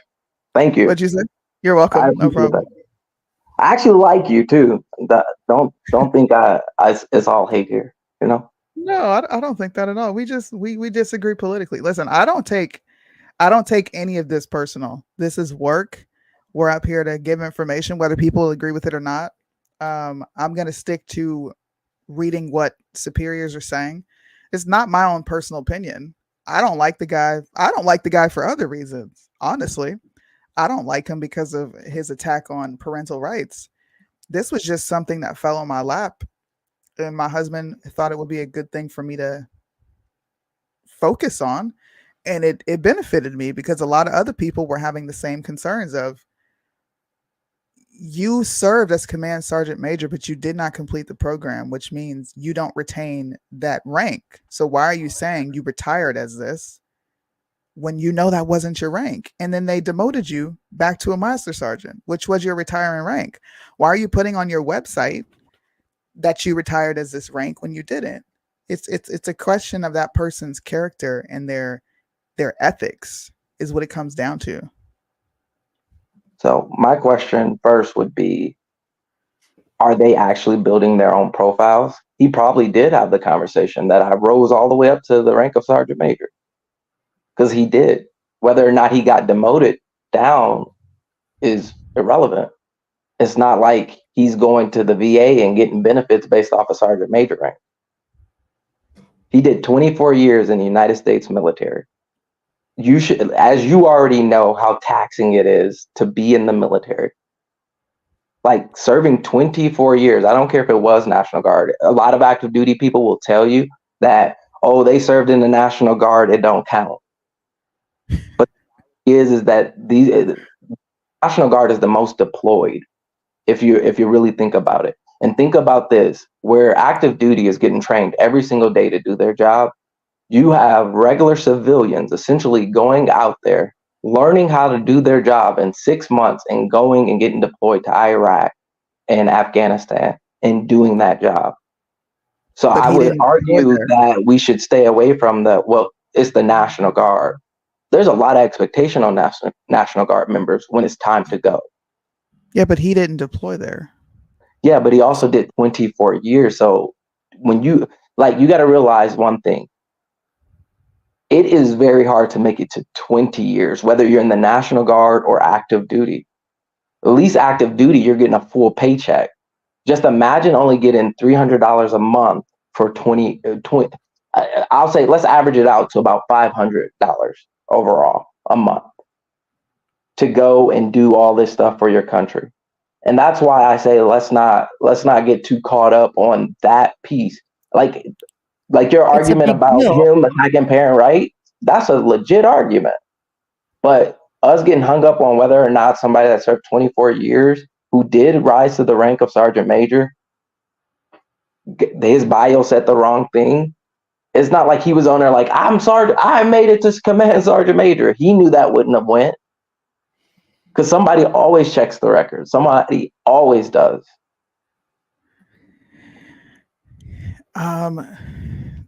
To me, what you're presenting is a very feelings-based argument, bro. You're talking about think of the money that they make. Oh, they only make 300 something a week. You know, they're not getting what active duty members get. Bro, active duty members are struggling. Airmen are struggling. Airmen first class are struggling. So why should I feel bad for him when he's experiencing what we all experience? You're not making as much money as you would until you rise up in rank. But what I don't understand what that has to do with my. Did she drop? Service. I think your service is bad. No, she's there. Can you hear me now? Yeah, I can now. You're saying that you completed this task of going to school to become a command sergeant major, and you didn't. So when I see you say you retired as command sergeant major, and I go look at your record, and that ain't what it say, why shouldn't I feel some type of way about that? Because once again, these are political people, and they don't run their own campaigns. The only thing they run is their mouth on stage, and that goes for all of them. This is a soldier, bro. Yeah, but that's what I'm trying to get you to see, is that he probably told them, I rose to the rank of sergeant major. And the reality is that I'm not trying to get you to feel any type of way for what he went through. I'm trying to get us to move away from, but it was the National Guard. That's the argument that I'm trying to help y'all distance yourselves from. Well, I Because didn't make that argument. That I think yeah, that's small potatoes behind yeah, the massive argument that I did make. yeah. But even the you go ahead. No, I mean, I was just gonna say, I know, like, from what I've seen from veterans, like in chats about this, is it's not just what Sunni's talking about his rank and all this other stuff. They're also saying this guy is running as the vice president, right? A leader. Okay. What kind of leader abandons their unit prior to deployment in Iraq? So why do we consider it abandoning if he completed his service 4 years prior to? Because you're only required to serve 20 years to get retirement. That means he Because did he said four he was extra going. years.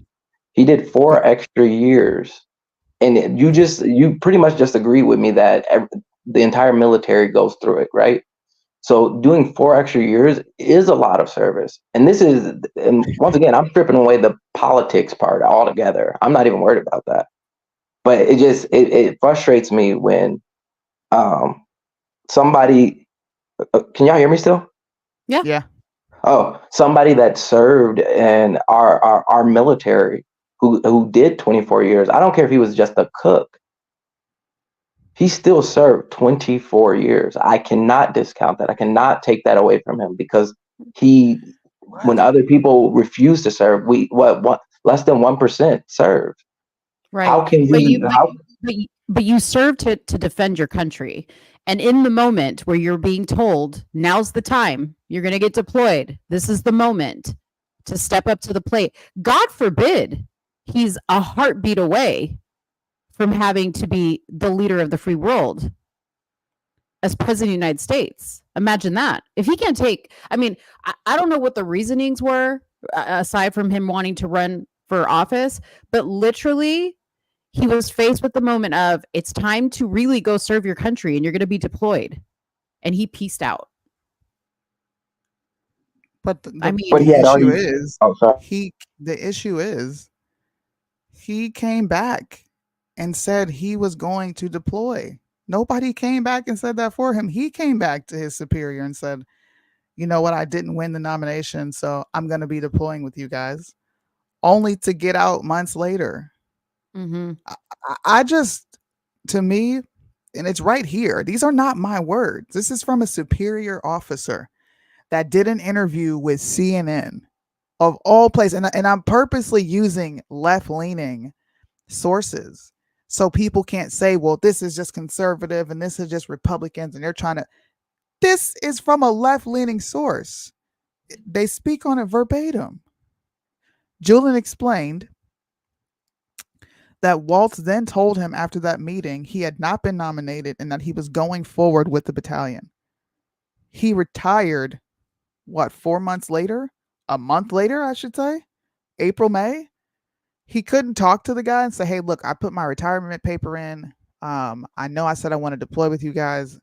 Just the lack of communication, the circumventing the chain of command, it's just weird. It's sus and it's weird. And I feel like people are purposefully ignoring the big elephant in the room to try to save face for this guy. You wouldn't give Trump this same courtesy, bro. Everybody would be, if this information came out about Trump, bro, Draft Dodger would be on blast. Deployment Dodger would be on blast. So you do know Trump's pretty much did die. But the bone spur thing. So I'm just confused. Either we're saying it or we're not. But we're talking about purposefully dodging the draft, bro. If he had a bone spur, he had a bone spur. Y'all acting like bone spurs aren't a big thing. Do you know what people get in the military with now? Yeah, now versus back then. No, I'm trying to get you to see that it is very hard for people to get in the military right now. A bone spur, he could have gotten in with. That is not a regular. I'm telling you right now, people with bone spurs, that is the least talked about reason why people are not getting in the military. Sure. I'm Is just it being hard for realistic. people to get in the military now? Because I It's literally not. like They came out with a new system. They came out with a new system called Genesis, which looks at all of your medical history. So it literally can pull like anything for you. Bro, they let people Mm. in with mental illnesses. Do you know how many Yeah. transgenders are walking around in the Air Force? I mean, I can't comment on that piece. But anyways, you I had know made you a can't. point about him dodging. Do you know that you cannot just retire? You have to submit paperwork. Signatures have to endorse documents. It's not that simple. This is deflecting. I'm going to be honest with you. I've already read. You're asking me, do you know, after you literally heard me read that he went to leadership to get his retirement approved. You're like purposefully ignoring the facts that I've already laid out to restate But you them just said as if he I didn't skipped the say chain them. of command. He did. He didn't go to his next in line leadership. He went to the guy 2 ranks above him. So listen. Because what? You So don't if ever you're do that. so listen. If your husband ever has an issue in the military, Come on, bro. when it comes to his retirement, you got to understand your husband is going to go through the same situation. He's going to be contemplating retirement when it comes time, and he's going to have to make a decision over what his commander and him would like. Bro. You cannot appeal to my emotions. That's not going to work with me. I'm not trying to appeal to your emotions. I'm trying to get you to think logically about this. Fact. My husband has nothing to do with this conversation. The facts are the facts. I read the facts. I read what came from his superior officer. I read him saying he retired as a command sergeant major. I read that he did not finish the program. I read that him retaining that rank would have required him to finish the program. He did not. Why do you need to? Well, when your husband goes, I am not a rookie. I'm a vet. I've been at this for a long time. A long time, bro. Is your husband S1? My husband is an E6. Is he S1? That's HR. No, he's not HR. So therefore, he can say what he wants to say about what he knows, but if he's not S1, he doesn't know the processes. Now, he was a UDM, bro. He's worked with all those people. You don't think he's got friends in those departments? Like, you're grasping at straws right now. How am I grasping at straws? I'm just bringing the facts about the military. Ignoring the facts to talk about my husband, and I don't understand why. You keep bringing up. You said that your husband told you that you all of these things, and you're going off of what he said, right? Or am I wrong? That's why I keep bringing it up. Not just him. Clearly, his superior officer. Clearly, the other superior officers that spoke and out. I will tell you from my experience. Hold on, your experience doesn't trump hundreds of other enlisted men, retired, and vets talking about what they think on this subject. If they're not S1, yes, it does. I'm a vet. S1, bro. That means that you deal directly with the paperwork and how it gets processed. It's okay. Hold on one second. Hey guys.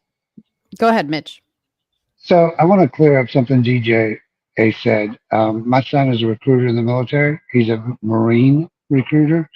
It is not hard to get in the military right now at all because they are being delinquent in getting their recruits because nobody wants to come in anymore. So when you say that it's so hard to get in, that is the most false statement I've ever heard in my life. My son is a recruiter in the Marines. Sir, you are uninformed. My son is uninformed. So wait, my son is uninformed who is a recruiter in the Marines. How am I? Have you ever served a day in the military, sir? I think I may have. Well, I spent 5 years in 1980 to 90. And that is not 2024. Okay, but my son is a recruiter in the military right now. So my question to you is, why is our numbers so low there, sir? Because why is everybody struggling? Because they've had to lower the standards. Sorry, go ahead. Sorry, I just want to say, let's just speak one at a time so that we can hear everybody, okay? Let's not speak over each other. I apologize. Hi, good morning. Hold on one second, okay? All right, go ahead. So DGA, so you're telling me my son, who I talk to on a daily basis in Kentucky, which is a recruiter, is telling me that it's easy to get in, and they're not getting the recruit numbers, so they've lowered the standards, is lying. Well, no, they have lowered their standards to let people in. But that doesn't mean that the stuff that's preventing people from getting in still. So you got to understand, just because they lowered the test scores doesn't mean they lowered the qualifications for the medical part. The medical part is what's hurting. Because guess what? If you stub your toe and it's on a medical document and you didn't bring it and they see it, they're going to say, we need to see that document. And that just pushed you back 2 to 3 months. So my point being is, just because they're making it easier for people to get in doesn't mean they're letting them in that easily. Hold on. Do you know they're allowing people now that are on Adderall in the military, which they never used to do before? Sir, I will tell you this. I'm asking you a question. Yes or no? Yes or no? I will tell you this. You cannot currently be taking it when you come in. And you can base that fact on what? Nothing. Clearly, You don't work in you work in HR. You're not working in recruitment. And you're acting like all these people don't have. No, what you're doing is BS. So you are trying to appeal to authority. Well, I know because I work here. And is he S1? You're not making an actual argument. And I'm gonna be honest with you. You're irritating me. Because let me add a piece to it then. Let me add a piece to it. Add what piece? All you're going to do is refer back to your authority.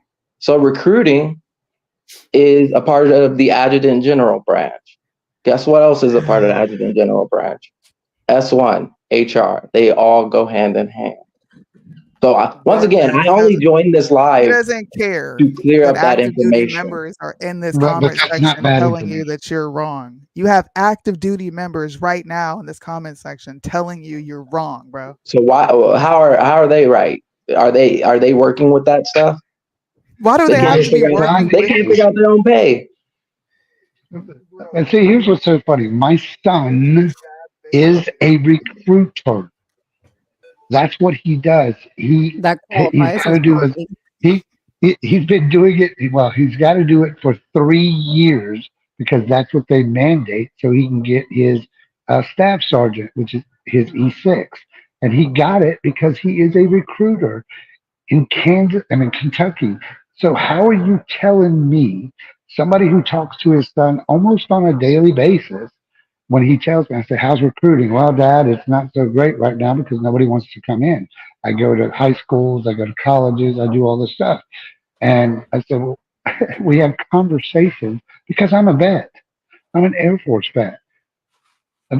So please don't tell me that it's not true when I have just stated to you that tells me that it's true.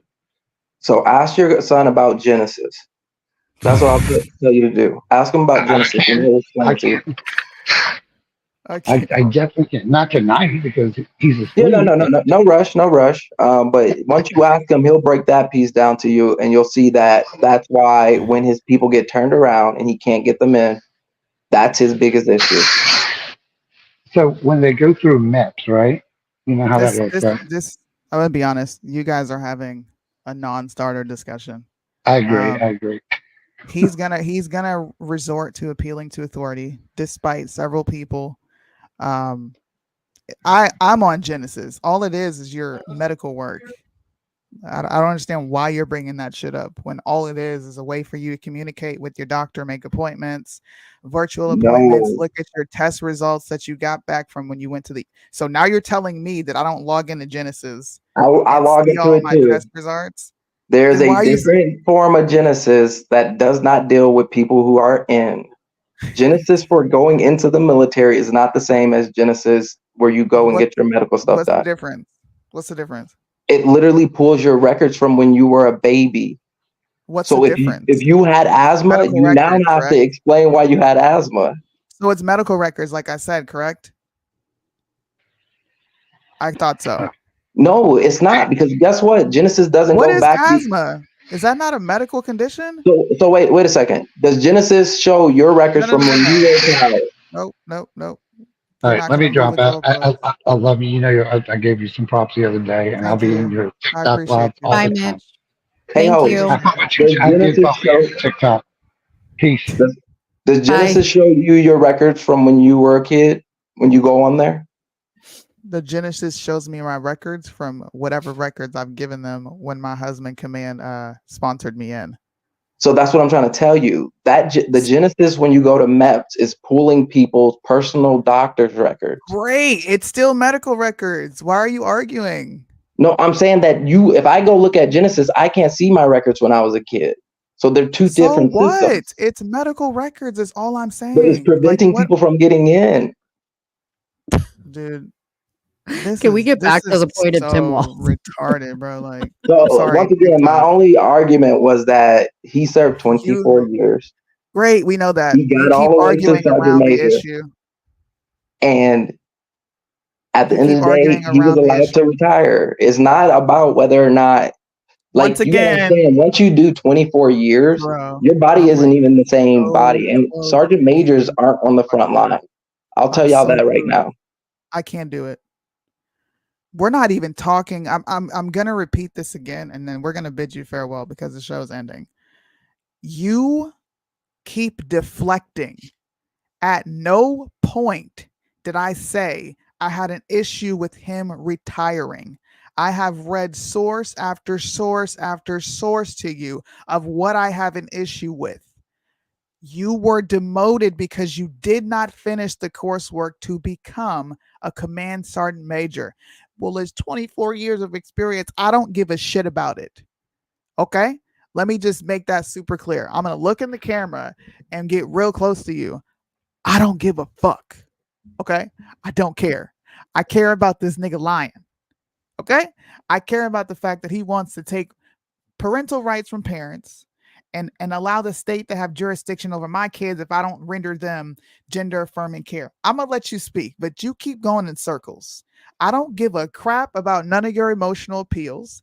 I don't care about you trying to usurp authority and say, well, I have an S1 and I worked here, this, that, and the third. I don't care. When the military collectively expresses an opinion where they are saying this is bad ethics, this is a bad soldier, I'm going to listen to soldiers that are impartial, not soldiers that are married to a party. You can't even give a criticism because you're so busy running defense for these people that everything I'm saying is going in one ear and out the other. So go ahead and say your piece because the show's wrapping up. So when I first got up here, I thought your argument for parent rights was a legit argument. I didn't come up here for the political part of this. I came up here for his service. That is it. That is all.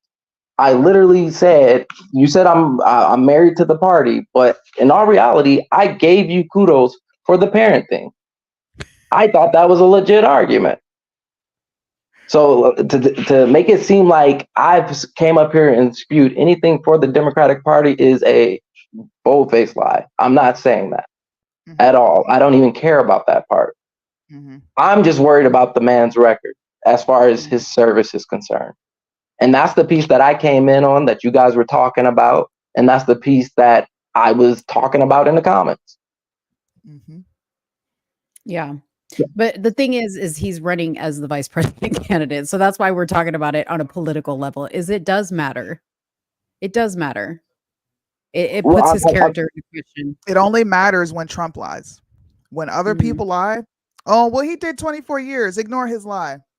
Oh, well, he did this. Ignore his lie. But Trump, man, he said he had bone spurs. Trump was lying. He was trying to do this.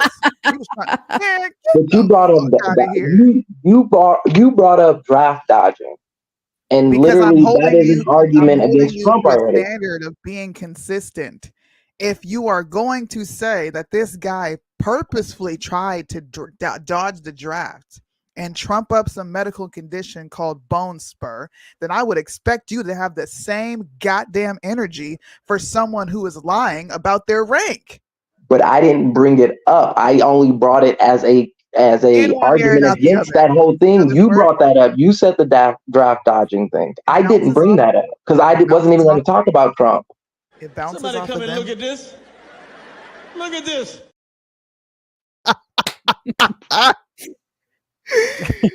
Woo!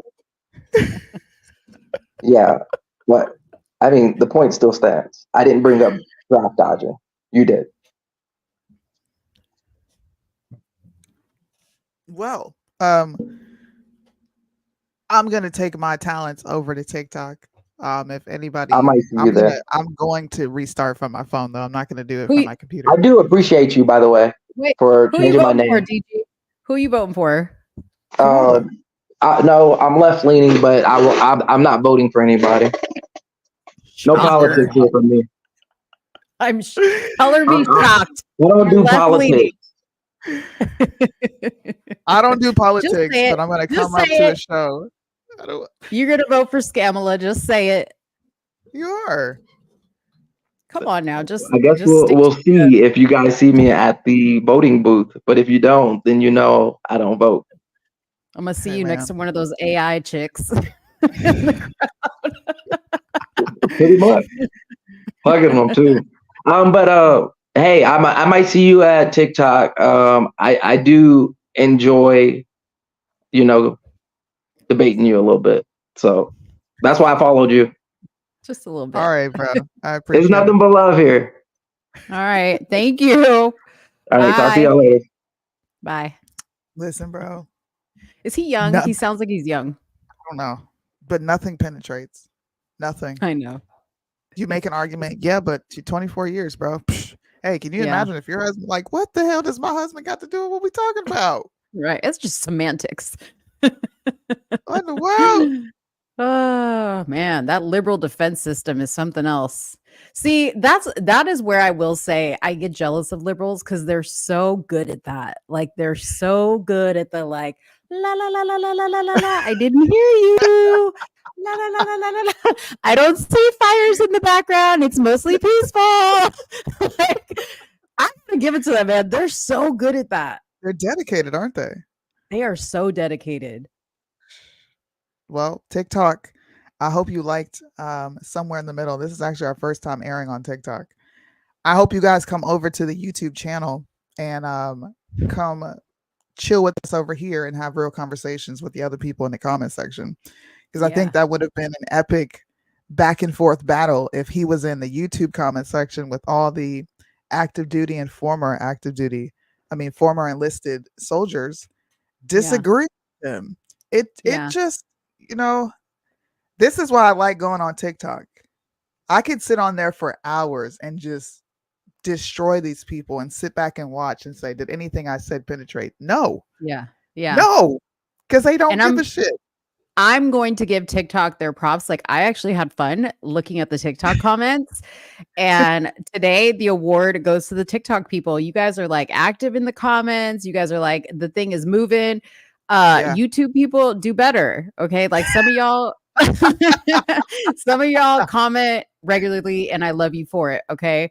But y'all like are so like, well, if I have something to say, I'll comment in here. Like even Liddell, I just saw Liddell pop in on the TikTok. Okay. Yes. No, I did not watch the interview with Vivek. I watched a little bit of it. I have to finish watching it, but you know what? It's the second time he's been on there. I love that Vivek is going over to speak. On. I gotta check that out. I didn't even know he was on there. Yeah, and you know what? Okay, I'm gonna say this because like I don't really like hate JD Vance or anything like that. I actually don't have any thoughts about him other than the fact that I read his book or whatever. But I'm kind of like, man, Trump, I wish you would have picked Vivek because Vivek is out. You know what I mean? Like he's really out here in the streets. Okay. He really is. I mean, he's out here in these streets, and I kind of wish he would have picked him. Yeah. Yeah. I mean, you had racist ass red pill. I don't want Curry in my White House. He ain't American enough. I'm like, God damn. The dude was born here. That's like saying you're not American enough because you don't look like the rest of us. Right. He talks about being in the streets too in that interview. I'll watch it. I'm gonna check it Yeah. out. I think, me personally, I think he's going to be like a breath of fresh air to this movement. There's a lot of things that I Mhm. disagree with him on. I think he really redeemed himself when he got the WEF to remove his name from that young leader program because he wasn't even a part of it and he was catching a Mhm. lot of hell. Now, Mhm. the reason you're going live in 30 minutes, I'll be over there. The reason that I'm just like on him is because he is such a smooth talker, and we had the same thing with Obama. So it Yeah. it kind of causes you to be like, I don't know about Yeah. you. Yeah. You Another might be a good little interview. weird. Another good interview to watch, and I just came upon this, but it was Vivek and Mark Cuban. And they were debating the economy and some other things, and it was quite interesting. I thought it was I actually listened to the whole entire interview, and it was interesting because I think Mark Cuban and Vivek are like on the same level of knowledge, right? Yeah. So like it's a little bit harder for him to be like a smooth talker, and Mark had him on a few things. So it was an interesting debate. You should go check it out on YouTube as well. I love TikTok. Oh my gosh. Hey, Soonie. TikTok is so You talk cute. so much shit about TikTok, and look at you. I love did, but TikTok. no, but you know, I do post on TikTok from time to time. I'm trying to get better over there. My problem You is gotta like I'm sorry, go ahead. my problem is my mouth. Like I don't do the like I'm not good at the code words. So that's what I do worry about. But You is know there a what? way to like link my channel on the live on like my You can do it TikTok on channel your on the live? TikTok. You can do it on your TikTok in your bio. That means oh God. How do I She do said, that? "Oh God, it's really not that hard." You are Okay. such a boomer. You'll have Liddell, to what talk is your me through it topic? tomorrow. While I'm waiting for Liddell to tell me what his topic is, you should definitely go live and talk about female related things. Yeah, totally. If you do, you're gonna Let's Talk Darling. That's our YouTube channel. Let's Talk Darling. If you do, I'm gonna come over there and trigger them with a bunch of What? repeal the 19th, so we could play good cop, bad cop. Yeah. You be the good cop, and I'll be the bad Yeah. cop, and say repeal the 19th. Yeah. Be You fun. just want to come over and attack my people. But see, this is the thing. Like, I want to have girly conversation and not have it be about a, you know, like people coming over there calling us like whores and whatever, like charlatans or whatever. You know what I mean? By the way, guys, it's Let's Talk Darling on every platform. So if you want to follow me on Instagram, YouTube, TikTok, it's everywhere. She gonna have Amber Rose on her shit, and I'm gonna be like, "You freaking whore." Yeah. For those of you guys that don't know me, I am completely opposite of Soonie in that sense. Like, I love to talk about girly things and like degenerate things. Whereas, like, you know, Soonie doesn't want to talk about that stuff, but I love it. And I No. watch reality TV. Yeah. I love it. I love it all. Okay. I'm a well-rounded individual. Dude, she tried to get me to watch the Kardashians, and it just didn't happen. I think I watched one episode and was like, "What the? How do you watch this? This just feels mind numbing." I know. That's the point. That's What the point. Blue maggot. Oh, they over here calling you blue maggot. It's trouble. I know. Look at Marlon, and he's filling people's minds. Wait, Mo, you got to explain that IG story. What IG story? Oh yeah, that cop, bro. You was tweaking. What are you talking about? Hold up. I don't know if somebody screenshotted it. Somebody put it in the group chat and was like, "Bro, Mo is bugging." What did I say? Oh, the group chat was talking about me. The group chat was talking about you. When? This must have been like by Oh, the. This must have been when I came back from you vacation. said you understood why cops snap. Pretty much is the like crux of what you were saying. 'Cause you were talking Oh, about, like a hard job they have, and you understand why they snap. And I was like, okay. Yeah. no, ma'am. So let me defend myself really quick. Okay, so you guys, when I'm cleaning, when I'm cooking, I love to listen to like body cam stuff and watch videos or whatever. And I'm not talking about like the stuff that makes the mainstream news, right? So like I'm watching stuff that never makes the news. Okay. This is just like everyday people getting pulled over, getting like stopped at Walmart and Target for like stealing, domestic disputes and stuff like that. I just like city hop and just like watch random videos, right? So what I was saying in my story was I could never be a cop because I've watched so many of these things and I have seen how ignorant people are and how people act when they get clearly they're in the wrong, okay? But like the shit that comes out of their mouth, the stuff that they do, people who like get caught stealing with their babies and then they're like crying to the cop, oh my God, you can't take my baby away. Like they need me, blah, blah, blah, blah. And they're like crying, okay? I watched a lady today. She got stopped at Walmart for stealing. She ran with the stolen goods and then tried to come back at the police saying they were racist because they went to tackle her and she hit her head. And then she complained the whole time about how her neck hurt and she needed to be taken to the hospital. I just said this, okay? I understand a little why there might be some cops that just one day snap, okay? Because I only watch this stuff and you guys, I am like, fuming, okay? I am fuming and I'm like, don't give me a gun and a badge, okay? Because people gonna be dead on day one. I'm gonna be like, I'm gonna pull people over and the minute you start talking sideways to me, I just might, I don't know, I just might snap. I'm just saying, I'm just keeping it real. That's why Mo's never been a cop. This is why women should never be on the police force. Exactly. Or the president of the United States for that matter. Exactly. Y'all should never have the nuclear codes because I am a prime example. We would be fucked straight up.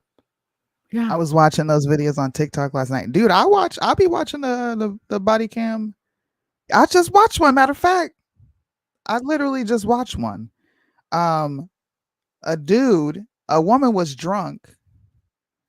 She was cutting up, and I guess the guy just was like, you know what, I'm sick of your shit, and dragged her and was trying to get her to calm down because she was pissed off. Yeah. She was pissed off that he was talking to other women, and she acted a fool. She acted up. And then 12 came to the house, and the mama sitting on the porch like, and she was acting up. Shoot. Yeah. I wasn't about to get involved.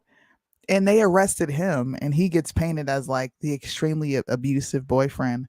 But when the cops showed up, this woman was like belligerently drunk to the point where she was crying and losing her mind. That's not the one where she drove to school. She didn't drive to school to get her kids drunk, did she? Was that it? No.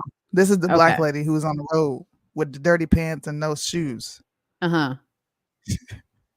She was cutting up, drunk out of her mind, upset that he was talking to another woman.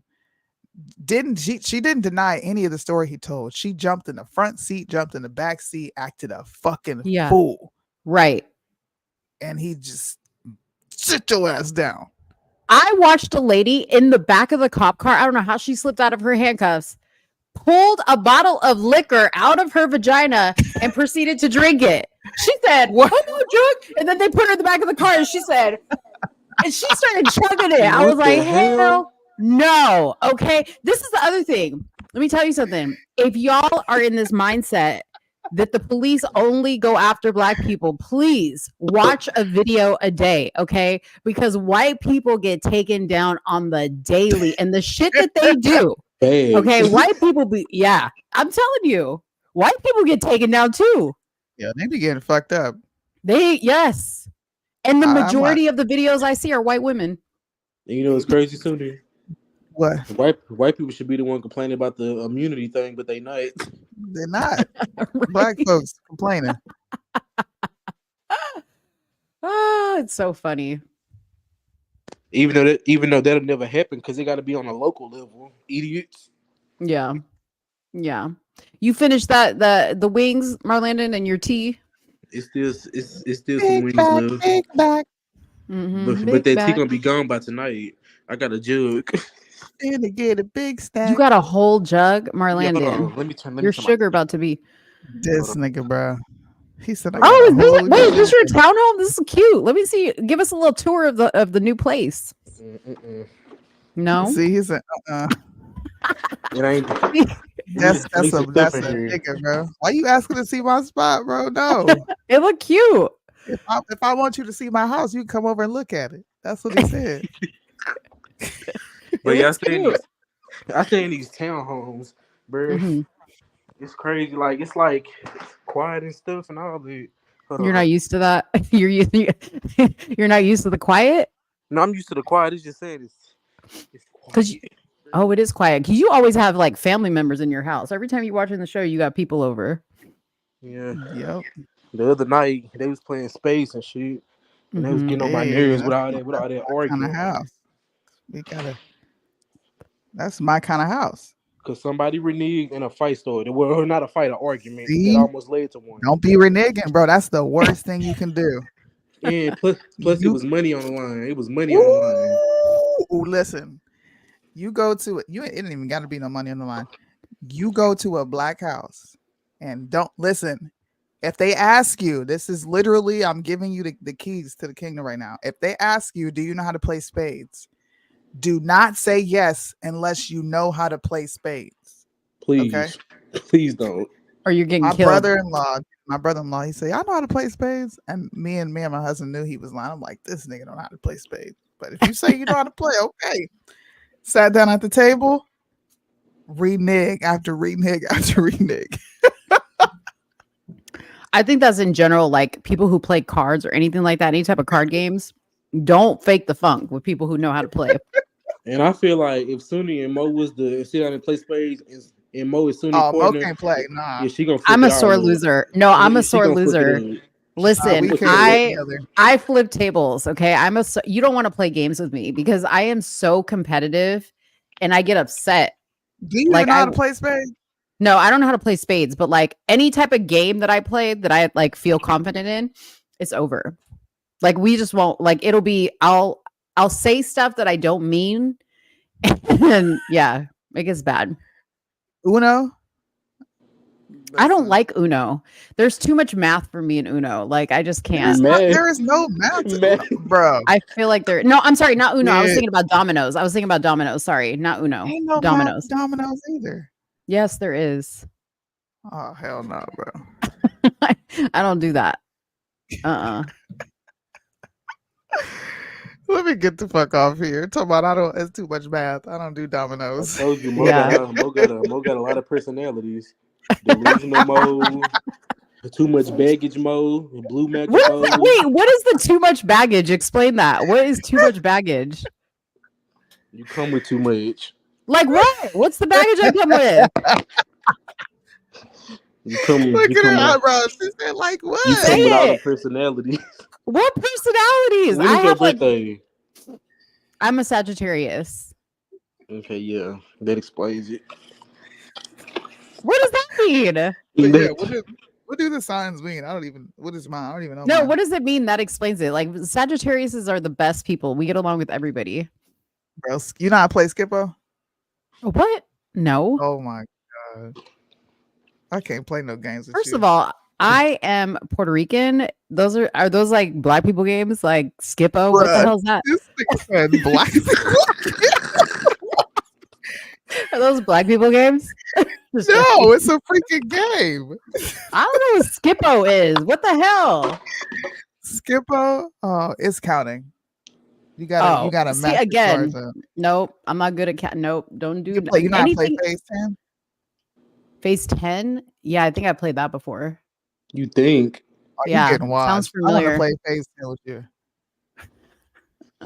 Well, we might download Phase 10 so I could smack you Download? in that game.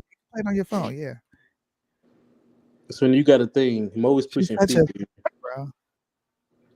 He's pushing 50. Listen, you better watch it. You said pushing 50? You is. No, I'm 46. That is not pushing 50. That's close to 50. It's No, past it's not. 45. He pulled the out on you. What did I do to you?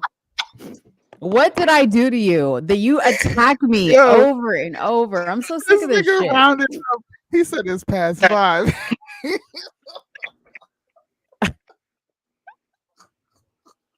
Wow. I am like the nicest person. TikTok people just you guys are all witnessing the abuse that I take on this show. Abuse. Abuse. It's not abuse. It's total abuse. It's laughter. I am You the joke a lot nicest too. person. 46 is not pushing 50. So what is it then? Because you're not in It's your prime. 40. It's 40 fucking 6 is what it is. Pushing 50, almost 50. Sorry.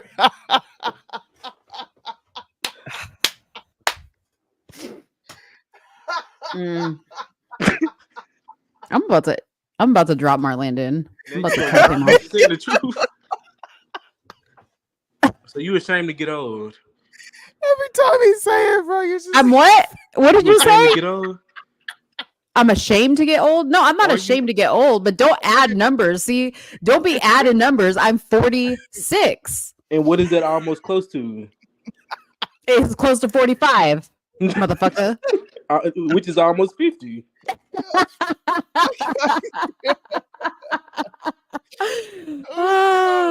I'm over y'all. Stomach hurts. I ain't gonna lie, I'm young and Soonie in her prime. Yeah, you know what? TikTok, show me some love. Show me some love. Because I'm not even gonna ask about YouTube to show me love because they turn their back on me every time. No, we don't.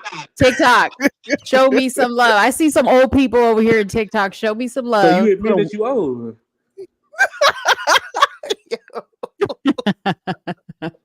No, I'm not saying that. I didn't say I see old people in the chat. I didn't say I was with them. And there's nothing wrong with 50. First of all, I look damn good for 46, and I'm gonna look damn good when I'm 50. Mm-hmm. So it shouldn't bother you that you pushing 50. It doesn't bother me, but I don't understand why you are saying I'm damn near 50. Are you not? I am not. I'm 46. Okay. Oh God. This was a fun show. Man. I'm sorry. But that last part took me out. I've never seen you react that way. Where your eyebrows said, "Blink."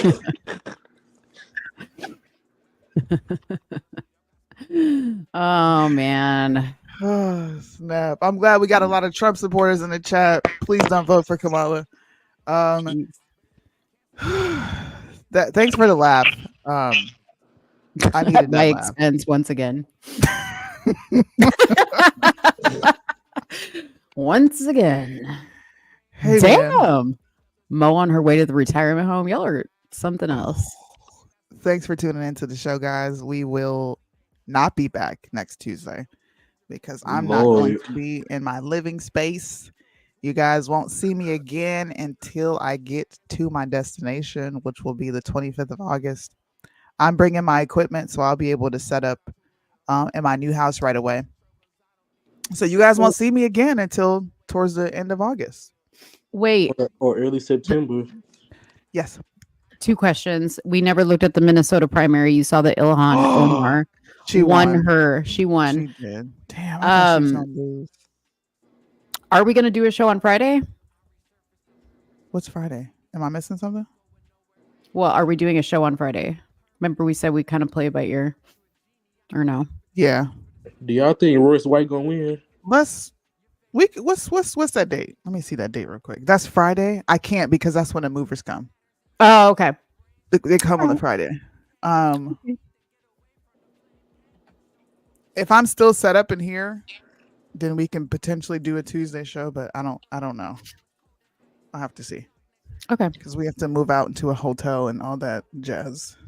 And I'm gonna be crazy busy until it's time to go. Yeah. This was a fun show. Ilhan Omar did win. I just want to slap Republicans in the face because nobody came out and voted for this woman. And I just want to know why. Who, Mary or Maylo? Dalia? Oh, okay. Mary? May. The one who went May. against, no, the one who went against Ilhan Omar for the 5th district. She literally got 0 votes, bro. Unless they just haven't counted up her votes, nobody voted for her. It's kind of fucked up. Yeah, like where are the Republican voters in the 5th district in the House? Where y'all at? And how They need come to this come- lady ain't got no votes? They need to come on with it in November because what's name don't need to be in there. Omar, whatever her name is, I can't It pronounce says it. no results reported. And this is with 98% of the votes in that have been counted. Why? They all left Minnesota. Hey, that could be. Huh. Oh, she got 0%. Okay, so a Republican won the first district. Oops, it went too far down. They say Royce White, or am I tripping? No, it doesn't say Royce White. Republican did not win in the second district. No votes counted for the third district. Let's see. Is that a Chinese person? That's what I was talking about. Maylor- Maylin. Maylin. Maylor Zing? Jing? Jing? How the fuck did she win? Who are you? We need to go Google who that is. Who is you? Ilhan Omar wins, of course.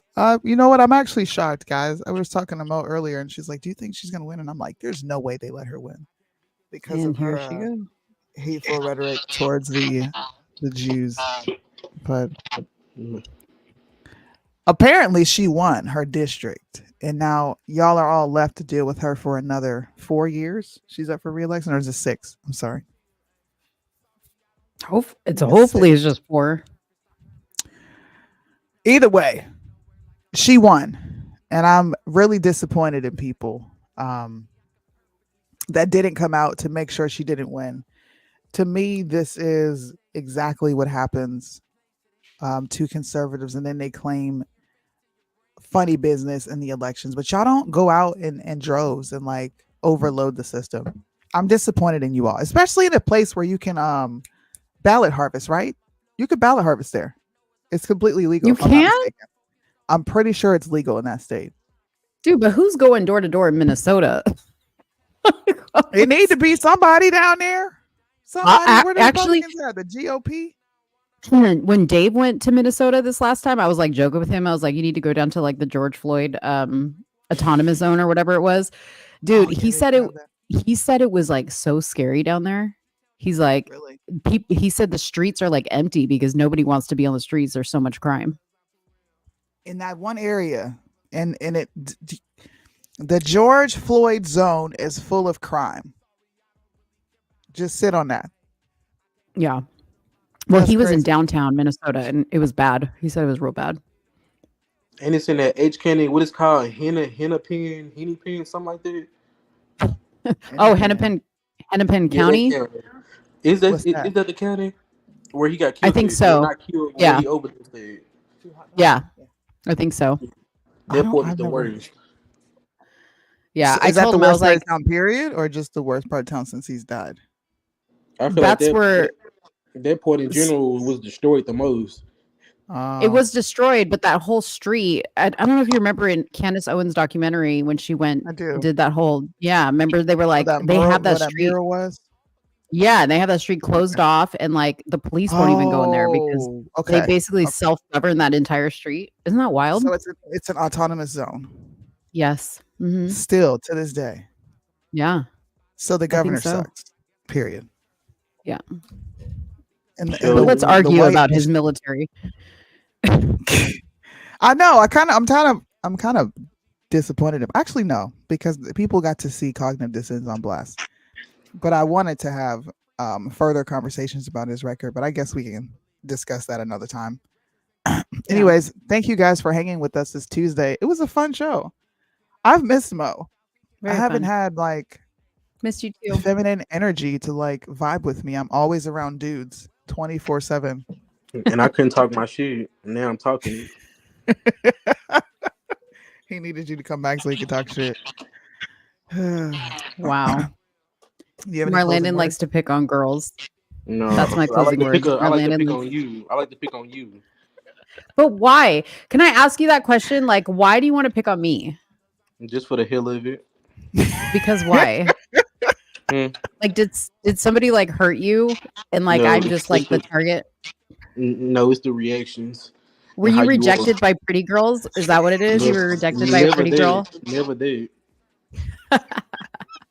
I think you were rejected by a pretty girl, and I'm just the one that's going to take all the. Yeah, she pulled out the woman psychobabble. Let me just. Who hurt you? Nobody hurt me. What girl turned you down? Point to the doll where they touched you. Wait, do you have a girlfriend? No, I ain't got nobody. Oh, okay. That's probably smart. Women are trash. Yeah. I don't want no cougar either. You don't want a cougar? Oh, is that what I'm a cougar? Is that what I'm in the cougar? I'm in the cougar category. Get the fuck off this live, bro. Y'all ain't shit. I love y'all. All right, bye guys. Thanks for watching. Bye, elderly. So when you're done getting high, and it's over, when the party's over, where you going when the party's over?